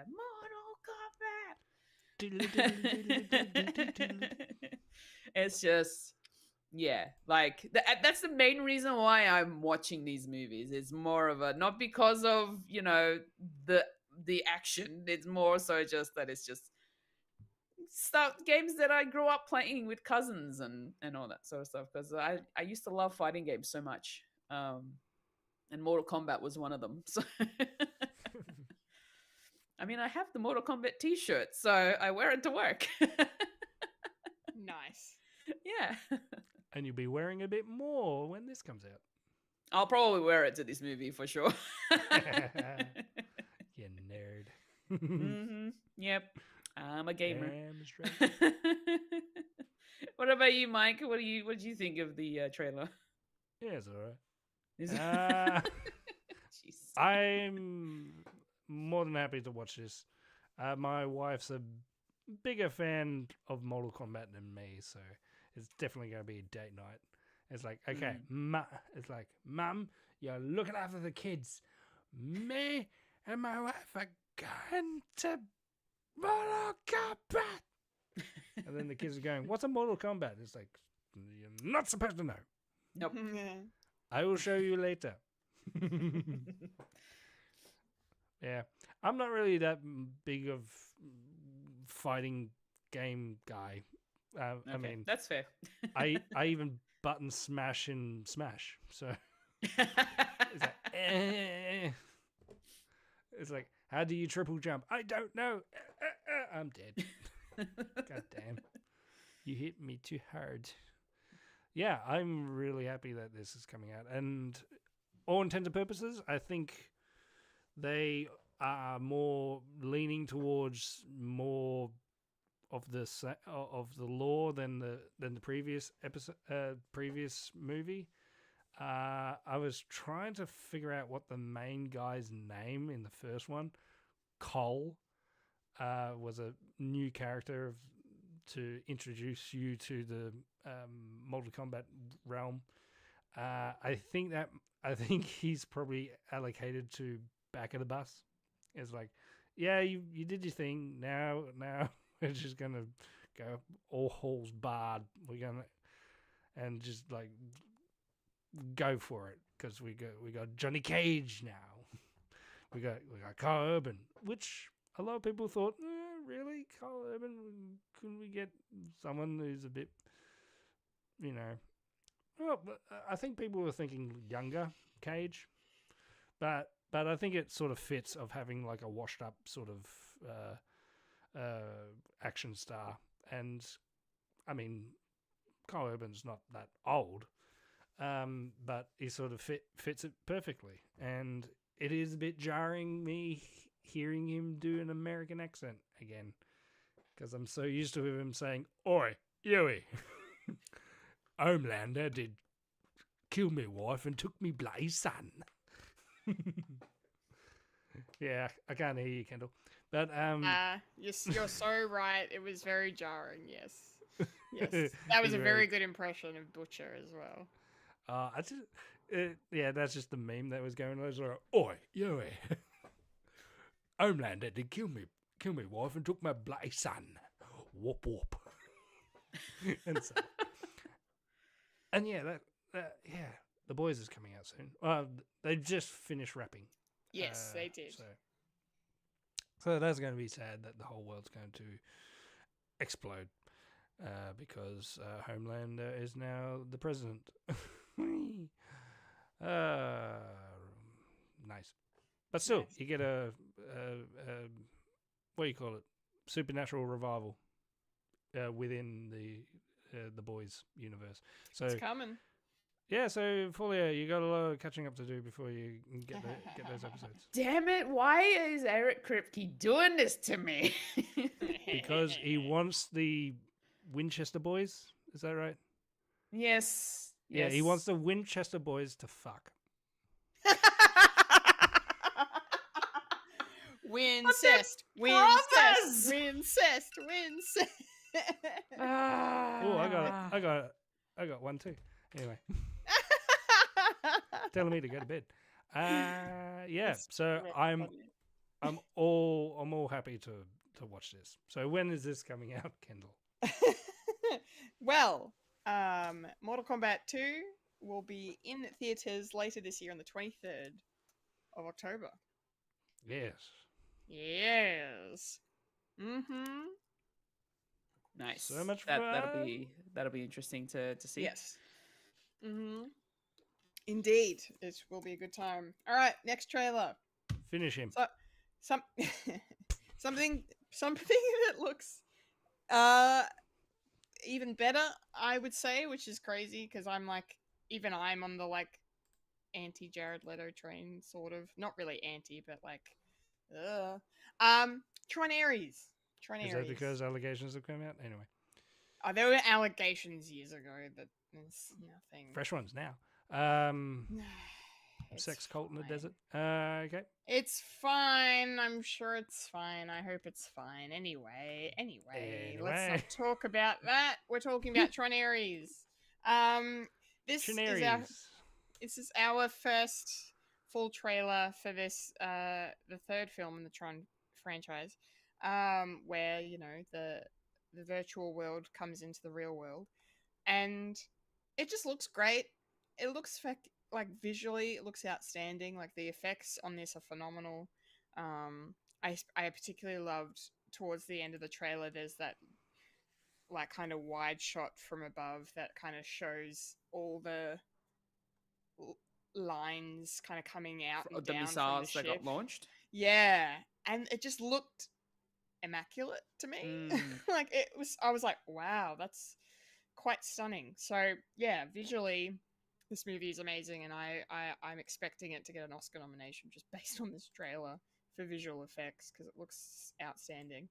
And yeah, the story is intriguing as well, like the fact that it's like this sort of, I mean, it's interesting this movie's coming out now in a time when AI is so prevalent and a genuine fear for a lot of people, and just a part of everyday life now. And then we have a movie like this that's, they mention AI in the trailer, and this world is a virtual world and stuff, and like Jared Leto's character Ares seems to be some kind of AI, maybe, I think is how they described him, but like he's like the perfect warrior, and if he gets killed, you can just basically respawn him however you want, wherever you want, and he's just, he's smart, he's tough, he can do it all, and but then like he's like self-aware. He wants to know what's up. He wants to know things. He wants to learn. He wants to be a real boy, I guess, is where this is probably going. I want to be a real boy. So yeah, I'm really curious. I'm gonna have to do a Tron 1 and Tron Legacy watch, I think, because I've never engaged with these movies before. Jeff Bridges is here. He's playing. Looks like he's reprising his role from the last 2 films. I don't know if he was in Legacy, but he was definitely in the original film. So yeah, I want to know more. I didn't realize Evan Peters was in this movie. I love him. He's great. And I kind of like him as this tech. He's clearly this tech CEO that's like, we're going to use this tech from the Tron world, and it's totally not going to backfire. And then Gillian Anderson's just like, dude, it's backfiring. What were you thinking? So they've kind of Such a boner. They've kind of maybe shown a little too much in this trailer, but I feel like it maybe it's just obvious that that's what this movie was going to be, like, because clearly we can see even from the teaser things going wrong. So I don't know, but no, I'm still on board. I want to watch this, so I'm going to be getting into Tron later this year in preparation. What did you think of this trailer, Fulya? Just to answer your question, Jeff Bridges was in the last 2 films as well. So he was in number 2. Okay, Yeah, I knew he was in number 1, but I wasn't sure. Yeah, if he was in like Legacy as well. Yep. Thank you. That's okay. I've only seen Legacy, and only just that one time back then. I'm not really sure. I don't know if I'm not really sold on watching this one, to be fair, because where you found the story interesting, for me it was a bit convoluted. I was a bit confused. I wasn't sure what was happening in terms of the world sort of melding together. I got that part, but then we get to a point where we've got these suits saying, hey, we've got these soldiers coming in to help us in whatever, security problem they might be having, or a war or whatever. And then if, they die, then they can just recreate another one. And I'm like, okay. So I am not sure if the story from the trailer's perspective has sold me. It's not really. I might just wait for it to come to a streaming service like to Disney Plus once it's out of the cinemas, because I'm not really convinced, to be honest. But to you go don't watch it. have Disney Plus. When it comes back, when I get it again, it's fine. I'll reinstate it at some point. Yeah, No matter how hard I undescribe, I keeps me back in. Yeah, I'm not really that eager to watch it, to be fair. So I'm just gonna leave it at that. Interesting. Yeah, I wasn't expecting that. But okay. Hey, the visual effects look amazing. I agree wholeheartely with you, Kendall. Like, it looks really cool. Yeah. The story just kind of kills it for me because I have no idea what's going on. But visual effects does not make good film make. No, that's very true. Yes. That's very true. The turntables have. So, Mike, Yes. where do you stand on this then? How did it go for you? When are you going to be watching this? Well, yeah, I actually haven't dabbled in Tron as well, which is surprising because it would be right in my wheelhouse. Because I do enjoy the trope of, if you die in the game, you die for real. It's that sort of a story all throughout. Except for now, that the game has now escaped. Now it's turned into pixels. And I've seen pixels. I spend money on that piece of shit. So yeah, the added bonus that they're continuing on the Tron mythos will yeah, I'll probably do the same, Kendall. I'll probably do a weekend of Tron, and then watch this. Yeah, my feelings on Jared Leto's all too known. He can't act, but I think. No, he can act. Oh yeah, an Oscar means you can act.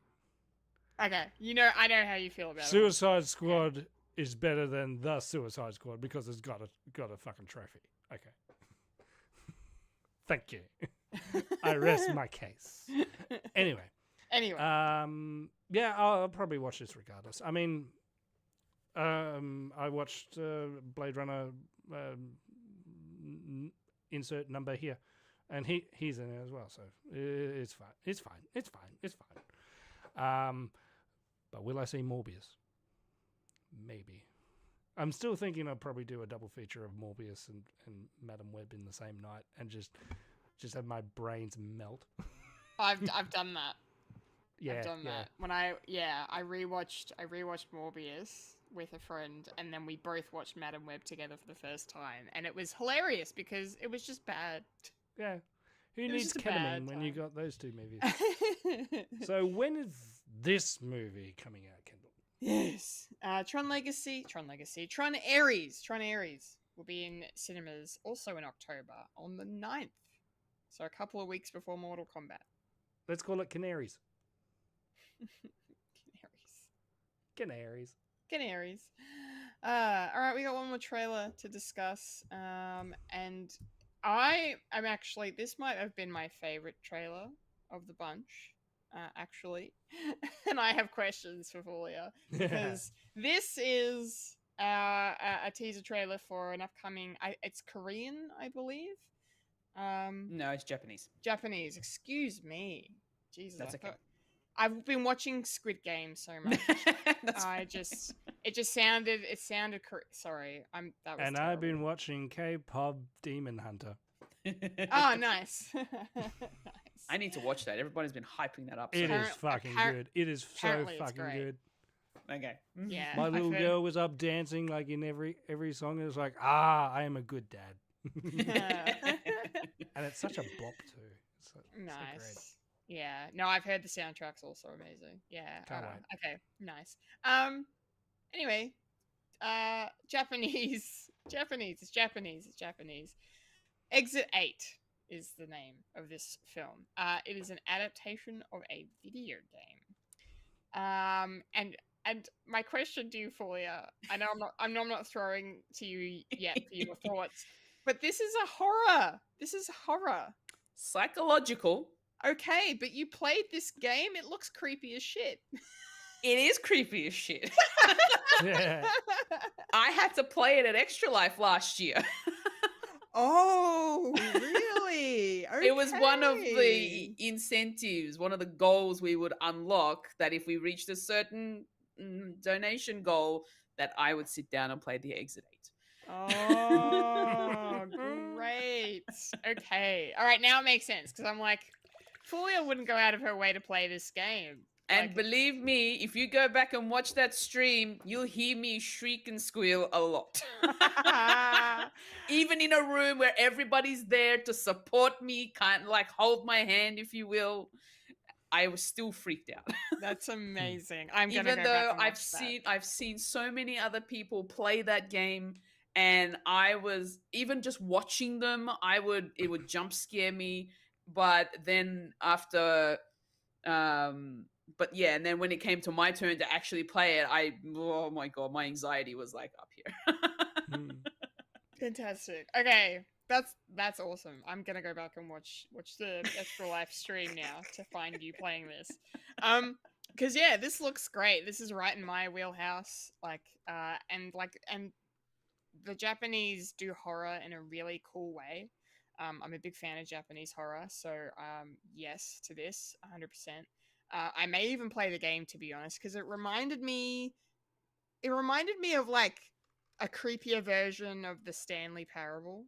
Like, it's just this one location, and you're opening doors, or you're going somewhere, you're trying to get out you know, you have to figure out how to get out. Like it almost is a puzzle. Is it Yeah. a puzzle? Is there a puzzle aspect to it? It in the is. game? It's essentially an anomaly game. So it is a puzzle game, but you're picking anomalies. So even though you're walking down this same corridor so many times, Mm-hmm. every time you see something different, you go back. You don't go forward. Yeah, yeah. And then it resets that. This resets the corridor again. Okay. Now you don't know whether or not the corridor will have another anomaly, or whether it be okay to just walk straight through. But every time you walk through the corridor, everything needs to be the same, and you need to get to level 8, which is exit 8. Of course. Yeah.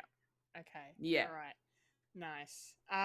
Okay. No, it sounds cool. It Yes. sounds really cool. And the trailer does a really good job here of telling you what the movie is, but it doesn't show you everything, because it really looks like it's just very much teasing you what you can expect when you sit down to watch this. And yeah, it looks really creepy. Like that shot near the end where you see him turn his head and you get the glimpse of the smiling man in glasses just right And next that to man in the game is creepy AF. it. I bet. When he's smiling, it's creepy AF. Yeah. And that is an anomaly. Yeah, absolutely. I'm in on this. I definitely want to watch this. I honestly want to play the game, to be honest. Like it seems, it's my bag for sure. So great teaser, great introduction for me to this IP. I look forward to watching Exit 8. Fulya, now Yes. you played the game. You know, much to your chagrin. Yep. You did it for a good cause. I did. Will you watch this movie, and do I have to force you into thinking it's for charity so you can watch this? Well, first of all, I want to let you know that you can play Exit 8 on PlayStation, and you have a PlayStation. Ooh. And it's very cheap. It's only $6. Okay, sick. So, yeah. Thank you. Also, there is a sequel game to this called Platform 8, which is sort of similar, where it's anomalies, but instead of going through a platform, this is the sequel where you're on the train. So you go through carriages. Oh, okay. It's the next Yes. step. Okay, Yeah, right. it's the next step. Cool. Yeah. So there's a possible sequel to the movie. Yeah, exactly. Potentially. Hell yeah. Hell yeah. Okay, so I've played the game. I know what to expect from the game. I probably will be okay to watch this. I don't know. For me though, experienced it before. Because it's a psychological horror, I feel like I'll be okay. I know there's still gonna be a lot of jump scares in this, because especially considering that it's more live action. But in the game, you're playing it in first person mode. So it's your point of view, right? In this instance, in the movie, we're seeing it in third person. So we're seeing another actor doing it, which I feel like might be a little bit easier for me to watch. But then again, the what's the word I'm looking for? The unknown in the movie is what's going to get me the most. Even though I know what to expect. And there's a lot of references to what they've actually put into from the game in this. So one of them being the man that you walk by every time. If you see him smile, that's an anomaly. You need to turn around. There are other anomalies like the blood. Posters will also be something to look out for. So I kind of feel like we'll be also playing the game while watching the movie. We'll all be looking for the anomalies as well, but we're not going to have control of the camera to see where those anomalies are. So it's going to be interesting to see it from the character's point of view going through this, that isn't you controlling the character. So yeah, I think I'll probably will end up watching this. Kendall, I will come with you, because I I kind of want to see your reaction in terms of the basic, the story of this particular movie, where the game kind of came, where this movie came from considering it's from a game. Yeah. And I kind of feel like being that it is made in Japan, that they're probably going to do it really well. And even though I kind of know, because I've played the game before and I know what to expect, sort of, I'm still gonna like come out of there with like white. For sure. I'm sure of it. Yeah. Yeah. Amazing. But I just kind of want to see how you feel, what your thoughts will be once you've seen this movie, and whether or not it'll actually get you to play the game. Because I feel like this movie is going to sell the game even more. 100%. Yeah. Oh, yeah. I better get on the game while it's cheap, because they'll probably mark the shit up out of it once the movie comes out. Well, no, it is a very short game. Like, it doesn't actually go for very long. If you can get through it, if you can find all of the anomalies and get to exit 8, it's actually not that long. You could probably spend maybe half an hour, maybe an hour just playing the game. Oh, wow. Okay. Depends on how much you fail, though. Yeah. Because if you don't find the anomaly and you keep going, it resets to 0. And you have to start all over again. Oh no. Yeah. Okay. All right. No, I'm definitely playing this. This sounds great. Nice. Yep.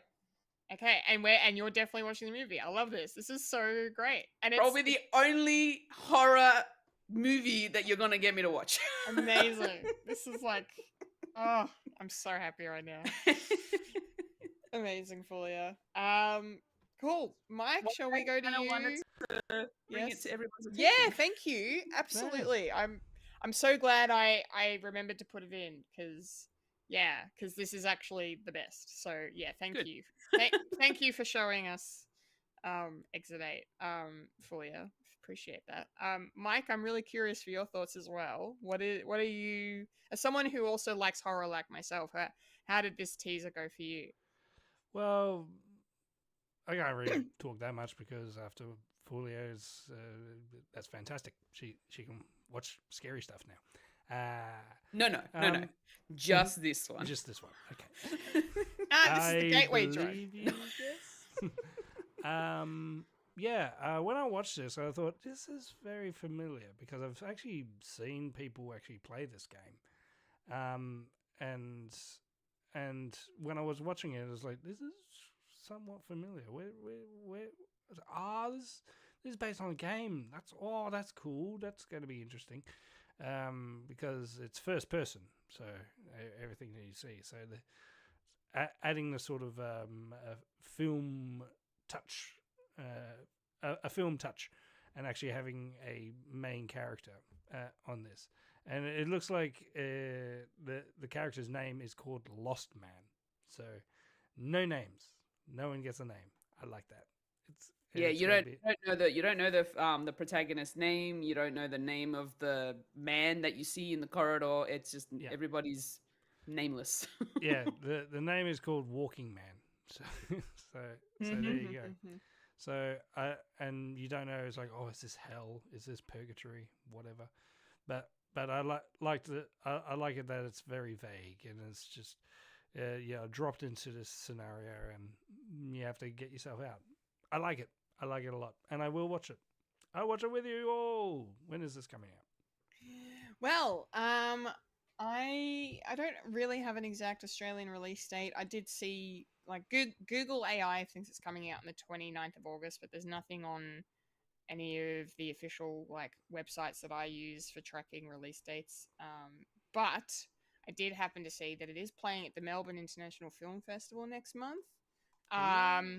But the bad news about that is that it's almost completely sold out already. Oh, damn. they're Everybody only- knew about it. Yeah, they're only doing 2 screenings that I could see, and Wow. and one of them is already sold out, and the other one's nearly gone. So it's Nearly gone. Maybe So- popular demand. They might add another session. Hopefully, I hope so.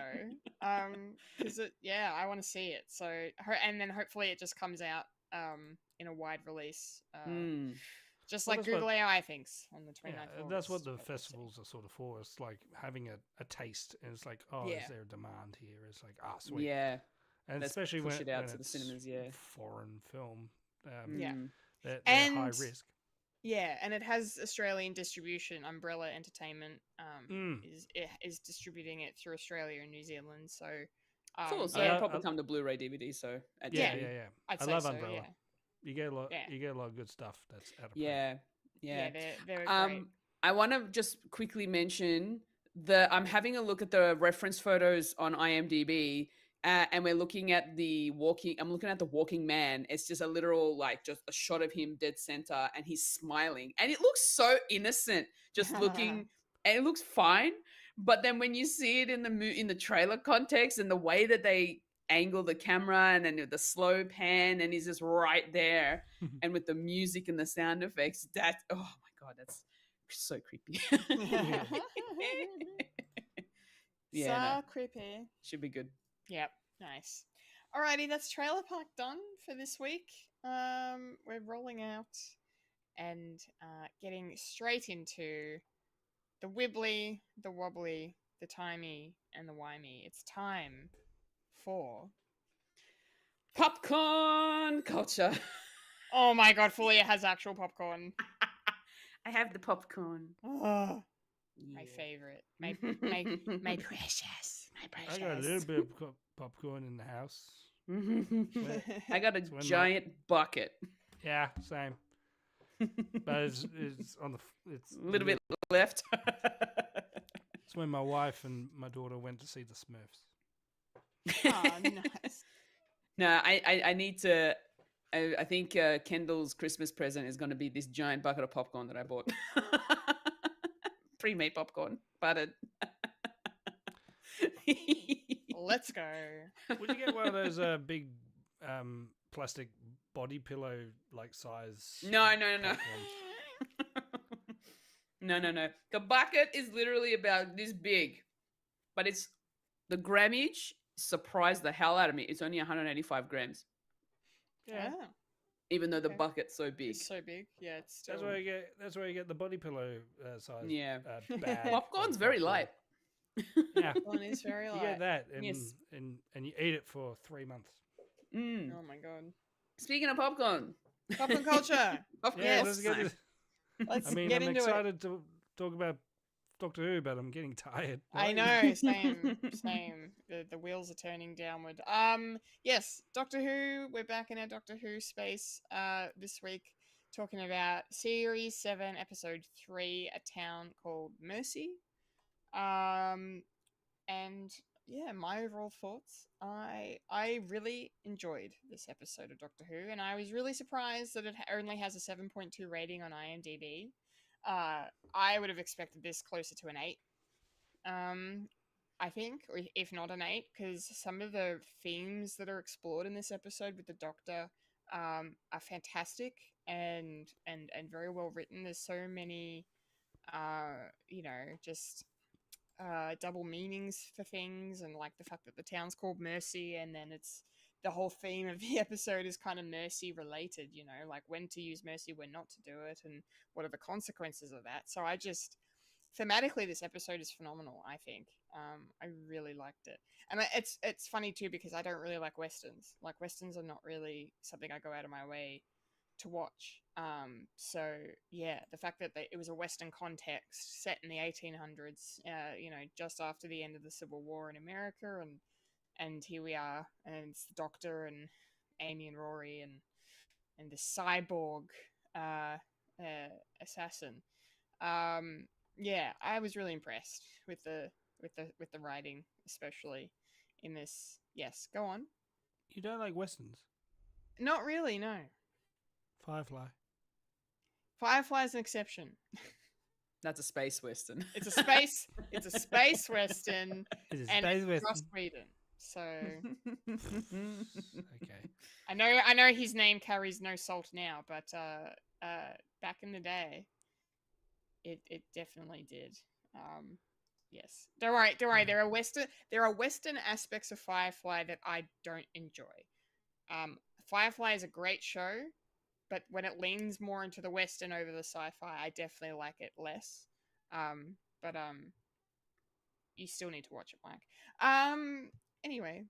You watch Fistful of Dollars before I watch Firefly. I really Then should come back watch... at me and say, I don't like Western. I know. I'm not saying Westerns are bad. I'm just saying I'm not interested in them. So that's... Deadwood. I know. Deadwood's supposed to be amazing. I know.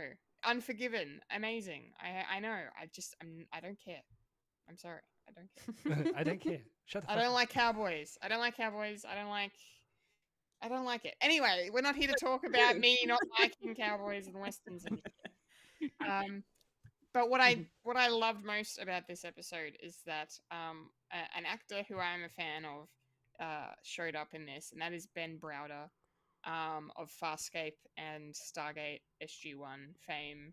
I was like, literally, I'm like, oh my god, it's Ben Browder. I like had a moment seeing him come on screen as Isaac, the marshal, the sheriff of Mercy. And then I was really sad when he got killed off. But here we are. Yeah. But no, I'm really looking forward to discussing this with you guys, so I'm not going to ramble on anymore. Fulya, what did you think of A Town Called Mercy on the whole? Yeah, overall, like my top level thoughts, really, really good. Really entertaining, very dramatic, not too much humor, to be fair, in this particular episode. Which isn't a bad thing. It's actually sometimes when they don't do too much humor in Doctor Who, and they sort of hit more on the serious notes, it's actually really good. And I do enjoy that. So yeah, this one, I feel like Amy and Rory kind of take a sort of a bit of a step back in this episode. Yeah. But they're still kind of there to support the Doctor a little bit. It's mostly just about the Doctor, the gunslinger, and the other Doctor. And that whole sort of scenario, especially with the town being in jeopardy by this gunslinger because they're harboring a fugitive, it essentially just sort of raises the stakes for them.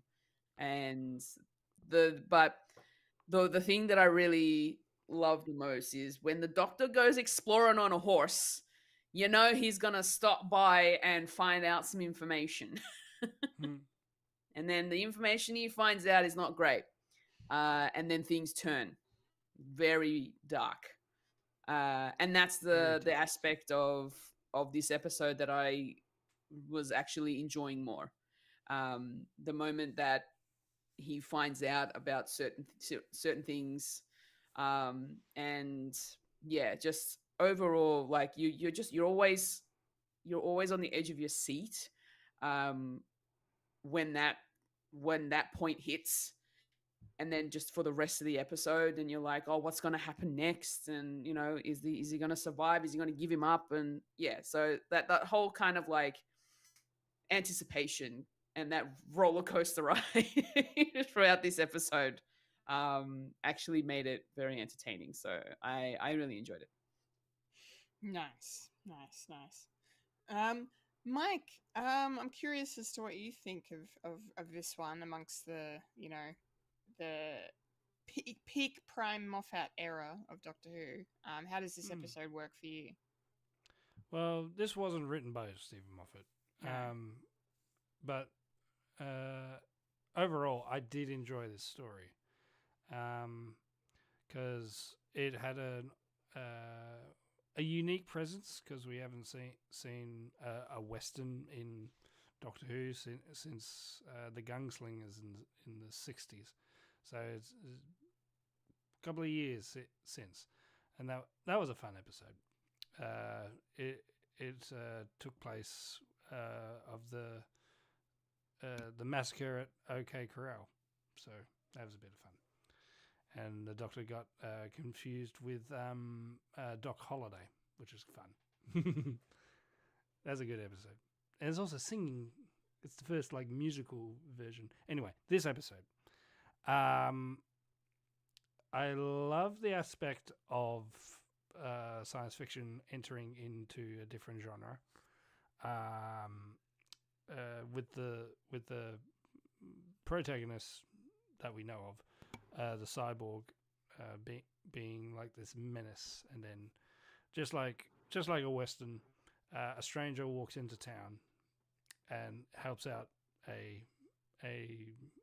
the townsfolk with their conundrum, and then at the end they leave, and and if you watch a lot of Westerns like I do, and not really, but I just know the genre, it's a bit like that. It's like the Clint Eastwood sort of stuff of this guy comes in, and essentially what they did in Mandalorian as well. So I don't know why science fiction actually fits well with Westerns. It's kind of a unique thing. And yeah, Firefly, but I'm also thinking cowboys and aliens and all this other stuff. So it's a very interesting sort of take within both genres, sort of meshing very well. You don't really see that in many stuff. The Doctor is I like the sort of characterization within this episode with the Doctor about his morals and how he's sort of fighting within that. I'm going to cough again.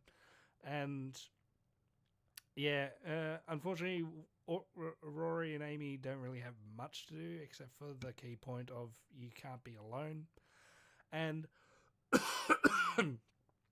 and the fact that at the end there's still this character wandering around, and then you don't really hear that much of a narrative, a narrator in episodes that we don't really know.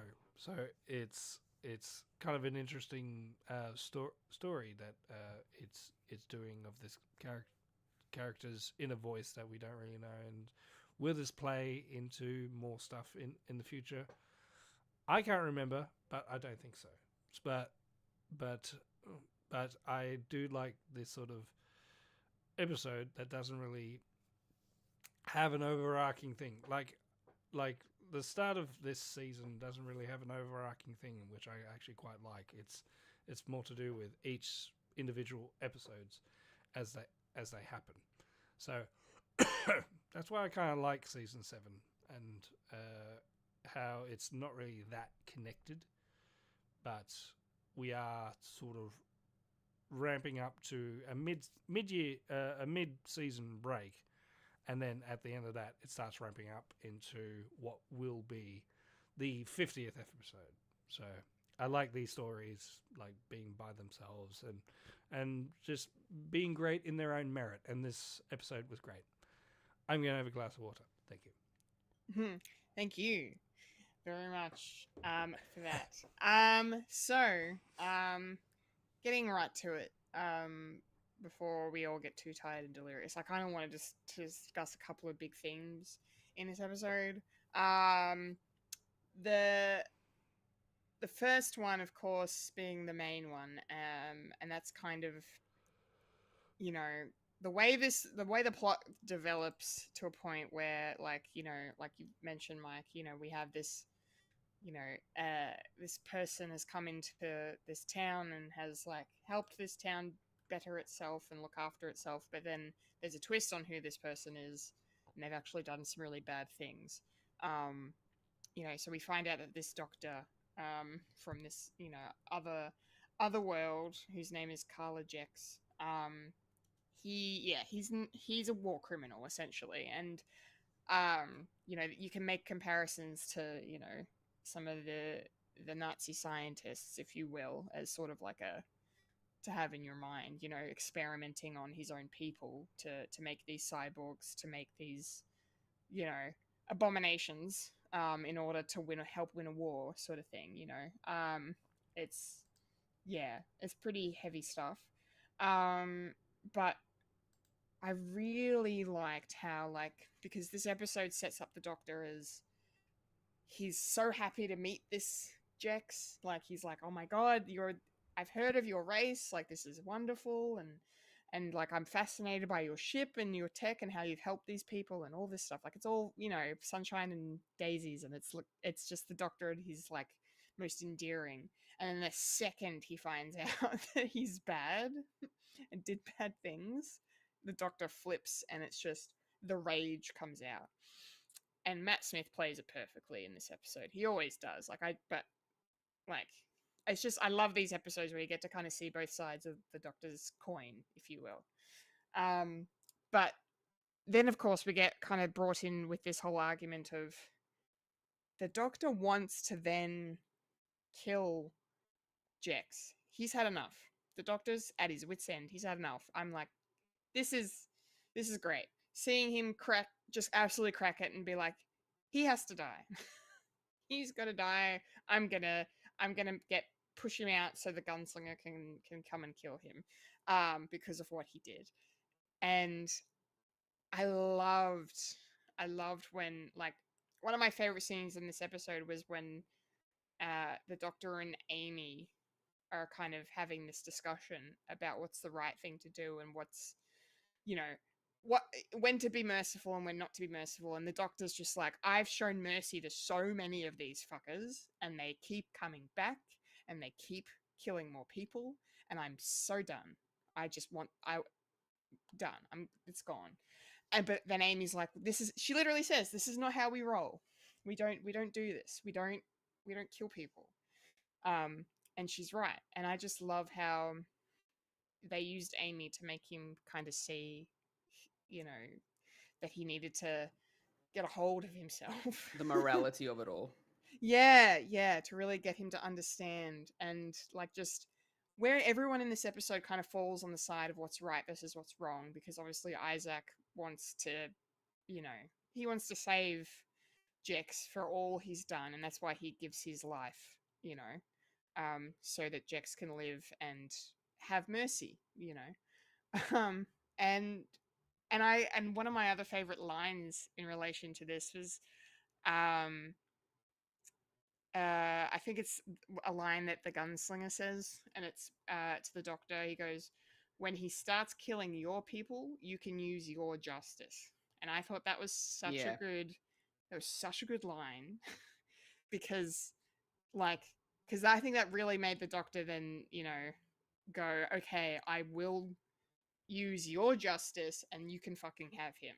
And I think that was the breaking point for the Doctor that made him go, oh shit, okay, yes, take him away because he's gonna get innocent lives killed and whatnot. But then, you know, Isaac makes the ultimate sacrifice and Amy says what she says, and then so I just really loved how this episode dealt with that, like when to show mercy, when not to, and what's right and what's not wrong. And, you know, just like with Superman last week, we're talking about how he involved himself in a conflict because people were going to die, but, like, you know, he had nothing to do with that, right? Like, this is the same thing. Like, the Doctor has nothing to do with what's happened in this war with this race, but he's, you know, I mean, he's not involving himself in a similar way that Superman was, but it's the same sort of concept, I think, in a way of, like, here's someone removed from the conflict, thinking they can or cannot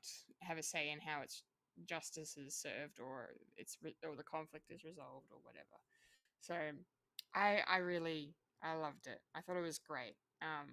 And even with, like, having some of the townspeople on the same page of, like, let's give him up, we've got to save our people, and some of them were like, no, we can't do it, Isaac will have died for nothing, and all of this. And yeah, it was just awesome. It was great. Every character that kind of had dialogue in this kind of had a purpose and had depth to them. So yeah, just fucking great. Fulia, what did you think about how the Doctor like how he reacted, and then like did you like how kind of angry he got? Like, did it make sense to you, or did it feel out of character, or what did you make of the whole thing? Yeah, look, I actually did like when the doctor got pretty pissed and when he found out about that information. And I just didn't realize how far he was going to take it. And when he ended up flipping on his head about it all and said, "Look, we're just going to give him up. We're going to surrender him to the gunslinger, push him outside the boundary so that he can be taken away," I suppose. Um, I was like, "Oh, he's going dark." And that's kind of the point that I was making before when I said that from that point is where it got really interesting. Um, and just watching him sort of go through the motions in his mind and then explaining how he was tired of forgiving everyone and giving mercy to everyone for all their wrongdoings, and um, to the point where this for whatever reason, this particular person, this particular race of people, aliens, it really triggered him. It really triggered him. So he flipped the switch and was like, "I'm done." But the fact that the conversation that he has with Amy, and Amy trying to get him to really think about what he's doing, and the whole morality of his actions, the fact that she knows that the doctor wouldn't go that far. Like, from the time that they've spent together, they've always given everybody the benefit of the doubt, no matter what they've done. And that conversation, the rest of the scenes that played out from that point onwards, was what really got me hooked in, and I really enjoyed that. Yeah, nice, nice. That's good. I'm really glad to hear that. Mike, what about you? How did the Doctor go for you? Like, we've talked about Time Lord Victorious a lot on this podcast, and cause that's something that I really like as a part of the Doctor's character. Um, this kind of has echoes of that, I think, but we have a Doctor here who's clearly fed up with the way things keep going and history keeps repeating itself and stuff. How did you think they handled sort of integrating that into these moments of him, deciding how to act? Well, I do enjoy the sort of flashes of darkness when it comes to Doctor, because it makes a more rounded character, Mm-hmm. and it's just the added thing that the Doctor can't be alone, and he needs a companion to have that sort of moral compass, to be human, of having mercy. He's Jiminy Cricket. He's Jiminy Cricket, yes. He's Jimmy Olsen. He's he's all that. And this sometimes it doesn't work, and sometimes it does. Like this, in this case, it does, and it does help the fact that in the previous episode that we saw with dinosaurs on a spaceship, he sort of had that sort of darkness with Solomon of not giving him a chance, saying, "Okay, left to your own devices, and you blow up with the ship." So that was pretty dark, of having that there, and then coming into here where he goes full on, "No, you are irredeemable. What you've done. So I'm going to pretty much throw you to the wolves, basically." It does remind, with Time Lord Victorious, we saw it with David Tennant's Doctor with the Runaway Bride, where he kills the Arachnos's children in front of her and in front of Donna, and Donna had to be there to say, "We need to stop doing this now. we need to go. We're going to drown. And even Donna at the end of that episode says, you need someone. Go out and find someone because you need someone to actually hold you back. And in two seasons, it was Donna. So there you go. I will mention it doesn't work. The one that doesn't work is the one that is recently in my memory is the Eurovision Song Contest one. That was completely jarring. And when I say I like the fact that when the Doctor just sort of does that sort of heel turn, it does help the character to be more. And unfortunately, that's the only chance that Ncuti Gatwa got to do that with the Doctor. Yeah. It's just, it was a bit messy and it didn't work, and it's very unfortunate. So, yeah, I do like that story, and it always needs to be done every so often. I'm not one of those, if you've done it once, you don't need to do it again. It's like, no, with stuff with Doctor Who, there's always new people coming in. There's always new doctors coming in. There's always a generation of people, and yeah, you get to see these characters do the same thing over and over and over. It's like, will they learn? It's like, no, not really. It's more of an audience participation sort of thing. So, yeah. What else? Yeah. And that's probably the only excuse me. That's probably the only reason why I think Rory and Amy sort of work within this episode, because they had something to do and that was it. Otherwise, yeah. And I sort of laugh when they said it's like, oh, is this what you do when we're not here? It's like, well, you have been here for you haven't really gone away. Probably the only episode that you've gone away is the Christmas episode, and even with that, there was sort of loose ties within that. So yeah, so I suppose that sort of clunky doesn't really work, because we actually haven't seen the Doctor by himself for a bit. There's only like passing glimpses of him doing stuff. So otherwise, it's fine. Drink break. Well, I feel like I really enjoyed the fact that, we've all touched on it a bit, but yeah, like Amy having that moment with the Doctor and then saying to his face, like, oh, this is why you need companions, like why you can't be left alone, because you need someone to kind of keep you in check. And to be honest, that thought is kind of scary. What happens to the Doctor if he's left alone for so long? Like, what does that do to him? What does he become? So I wonder if they'll ever really tackle that. Maybe they have in something I haven't seen yet. I don't know. But yeah. But then it's also nice in terms of like, okay, he's always going to have good people around him. He's always going to have good companions that that are going to be this sort of found family for him. Yeah. So I think that's nice.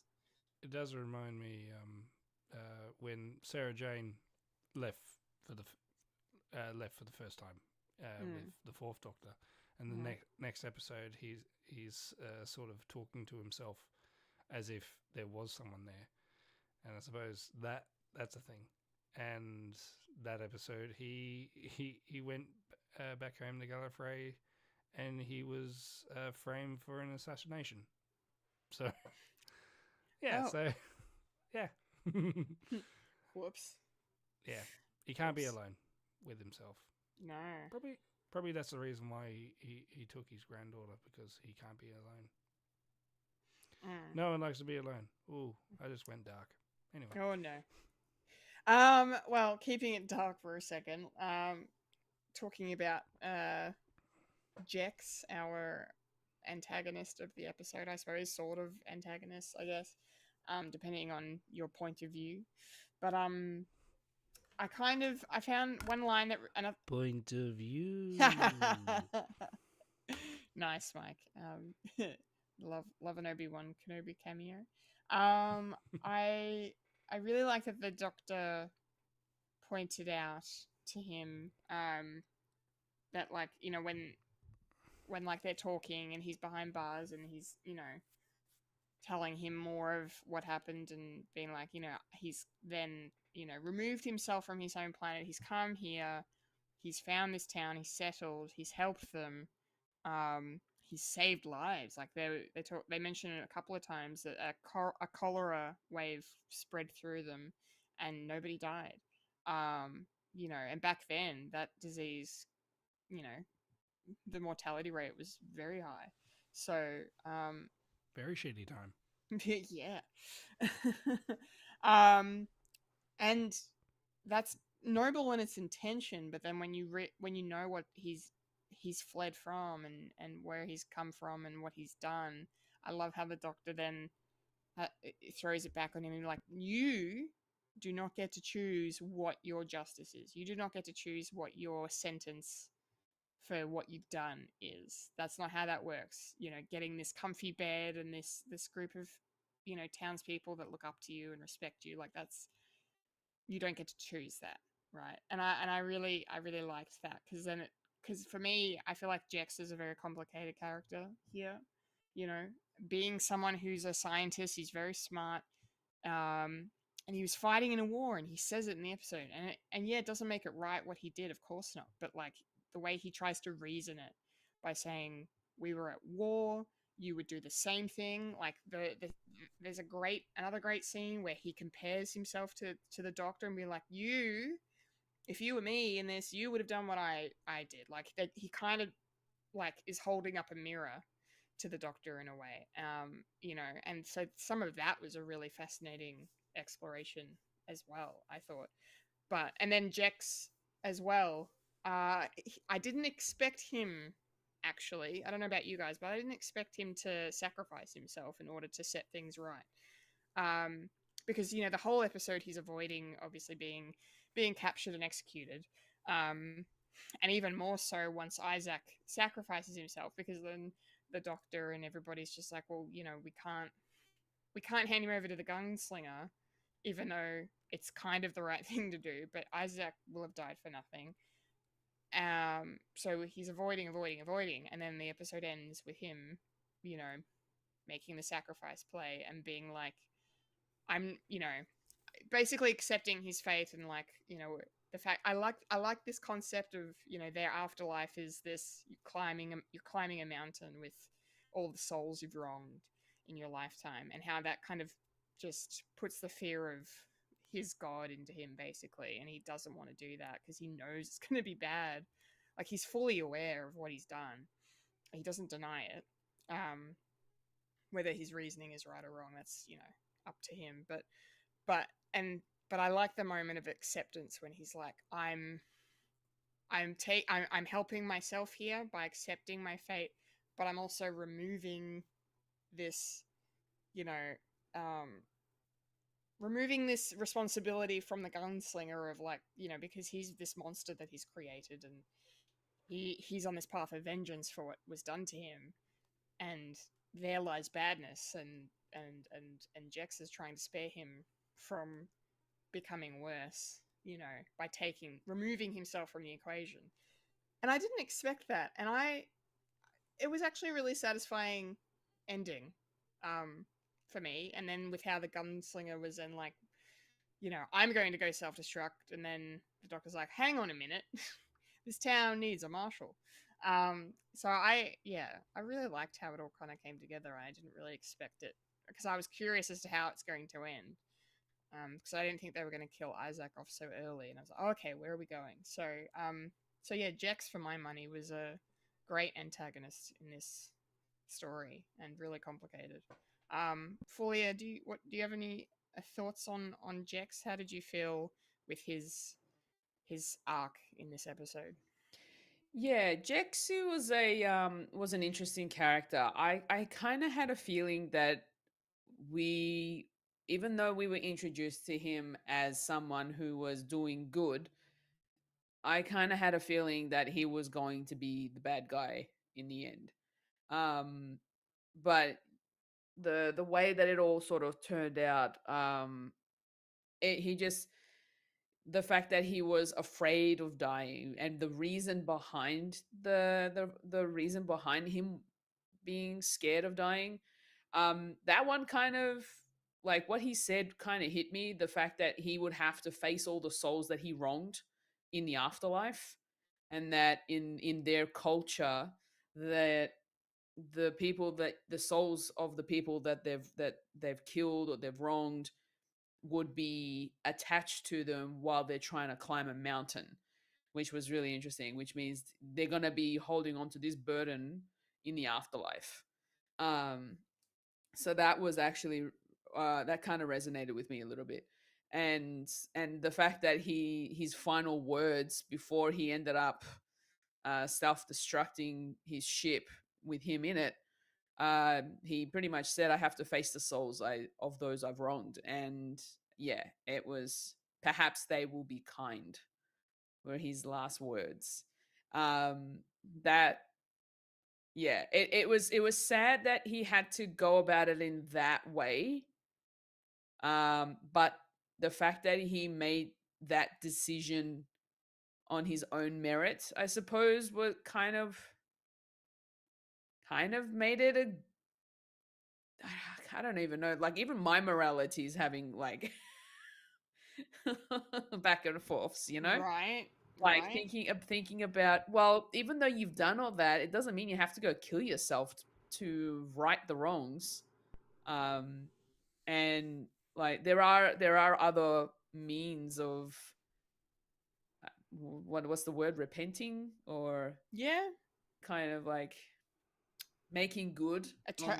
Atoning for your. Yeah, pretty Yeah. much. Mm-hmm. But he just took that into his own hands and decided, no, he wanted to end the war for the gunslinger, because apparently he killed enough, and Yeah. it was all his fault. So yeah, it was dark and very harrowing by the end of it.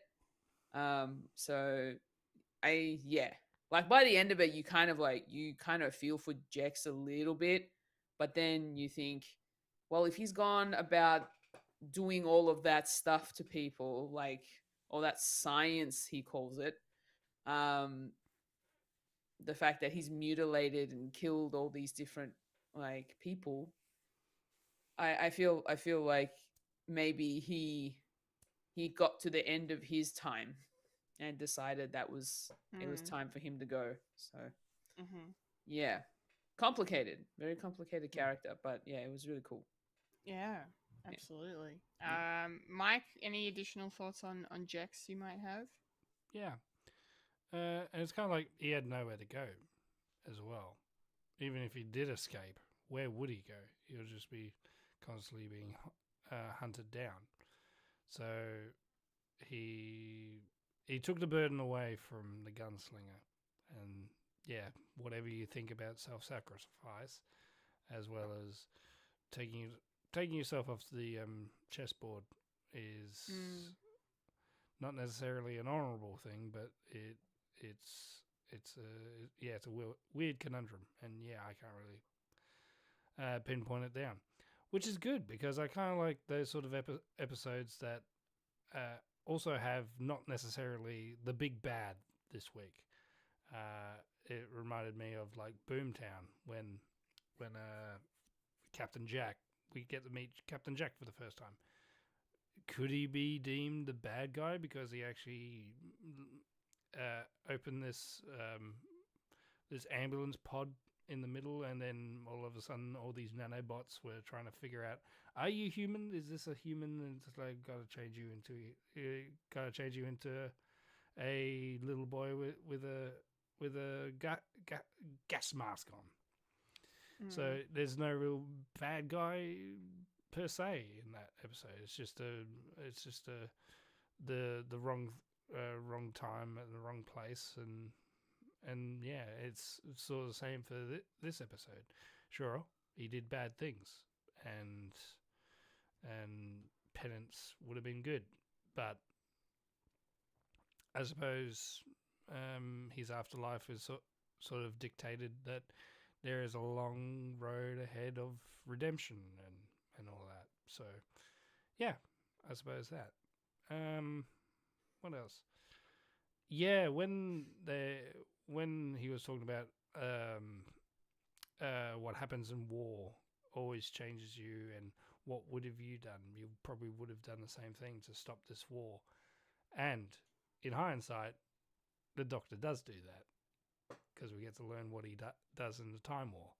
So I think it's around about this time they were actually thinking of what they're going to do in the 50th episode.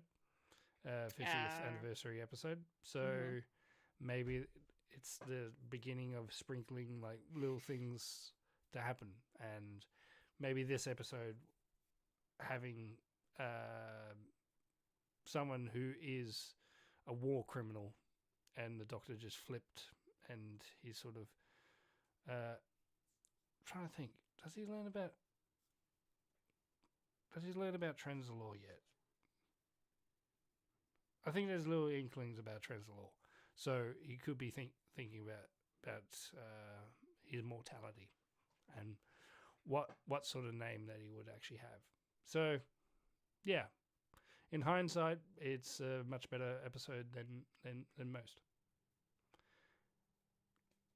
Yeah, for sure. Yeah, I feel like we've probably covered most of the episode already. Touched on a lot of the stuff. I only wanted to share another quote that I really liked, and it's a funny one. This just made me cackle for some reason. When it's the horse scene. The Doctor gets on the horse, and then I got another one. The priest is like his name's Joshua, which means the messenger. The messenger, the giver, the whatever.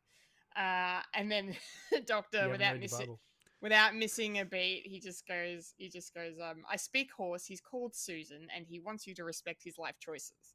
It was brilliant. But still, he does misgender the horse at the same time. So, Okay. Missed it by that much. But we must respect Susan's life choices, at least. So. See? Doctor Who has never been woke. Otherwise, he wouldn't have misgendered a horse. But I really liked that moment. I thought that was quite funny. There was early on in the episode like that. They get all the humor out of the way. Then, like you said, that Fulya, there's not a lot of humor in this episode, and it is a good thing. But they get it all out of the way in the first like 5-10 minutes, which is great. But yeah, that's pretty much it for me. Like there's something else I could bring up, but it's not really. It's more like a nitpick than anything. So I'm not gonna mention it because it's fine. No negative here. No negative here. Fulya, do you have any final thoughts on A Town Called Mercy before we finish? No, I think I've pretty much mentioned everything that I wanted to say. It was a really good episode, and I really enjoyed it. Hell yeah. Mike, a final word from you? Yes, when the Doctor claims that to Rory and Amy, you'll never guess what happens to the dogs and the monkeys that launched into space in the 1950s and 60s. I was like, oh yeah? A story yet to happen? Or do we actually know what happened to them? True. They exploded and died. Oh God. Yeah. I love it when there's lots of little like hints and references to other historical events sprinkled as Easter eggs in Doctor Who. It's just fun. Time travel's fun. It is. It's a good time. Also, speaking of, Back to the Future reference, with the Undertaker measuring, and then the Doctor, the Doctor being like, "I don't need a new suit." He's like, "No, I'm the Undertaker." He doesn't say line for line from Back to the Future Part 3, but I saw the reference. Otherwise, it would be on the nose. Yeah, I was picking up what they were putting down. I'm like, that's pretty good. The fact that he does it again later on when he's the I marshal. know. Yeah. I'm like, dude, he's not dying. What are you doing? Get out. Really, really good stuff. All right, shall we finish it there? Yeah. Excellent. That is Popcorn Culture. That is our thoughts on Doctor Who Series 7, Episode 3, Town called Mercy. Great episode of the show. Yes. Very much enjoyed. I'm glad we all enjoyed this one, and that was a nice discussion. So thank you very much. Let's wrap it up. The show's done. We're done. We're tired. It's late. Let's get out of here. A 1, a 2, a 3, and that was a podcast called Fred. Bye. Remember to follow us on Facebook, Instagram, and Blue Sky for the latest Fred content. If you'd like to listen to Fred the Alien, you can find us on SoundCloud, Spotify, or Apple Podcasts. If you'd like to watch Fred the Alien, you can head over to youtube.com/Fred the Alien Productions. And if you're watching us right now, make sure to like the video, subscribe to the channel, hit the bell icon to be notified of future content. And if you're watching us live over on Twitch, make sure to give us a follow on your way out. Twitch.tv/Fred the Alien Twitch. Yes, I've been a Kendall Richardson. I've been a Fulya and Michael. And I've been the Space Invader himself, a bunker lister. Where's my space? Where's my space? And you just experienced a podcast called Fred. Remember to eat beef. Remember, Freddy lives, Loki dies, the Doctor is in, and you're not a hater, you're a Lex Luthor monkey. Tap, tap, tap, tap, tap, tap. Look after yourself. And your mental health. Yes, sorry. Blanked out for a moment there. I'm like, I have a line. What is my line? Line, please, line. Thank you for watching. Thanks for listening. Laters, gators. And scene. scene. Nah.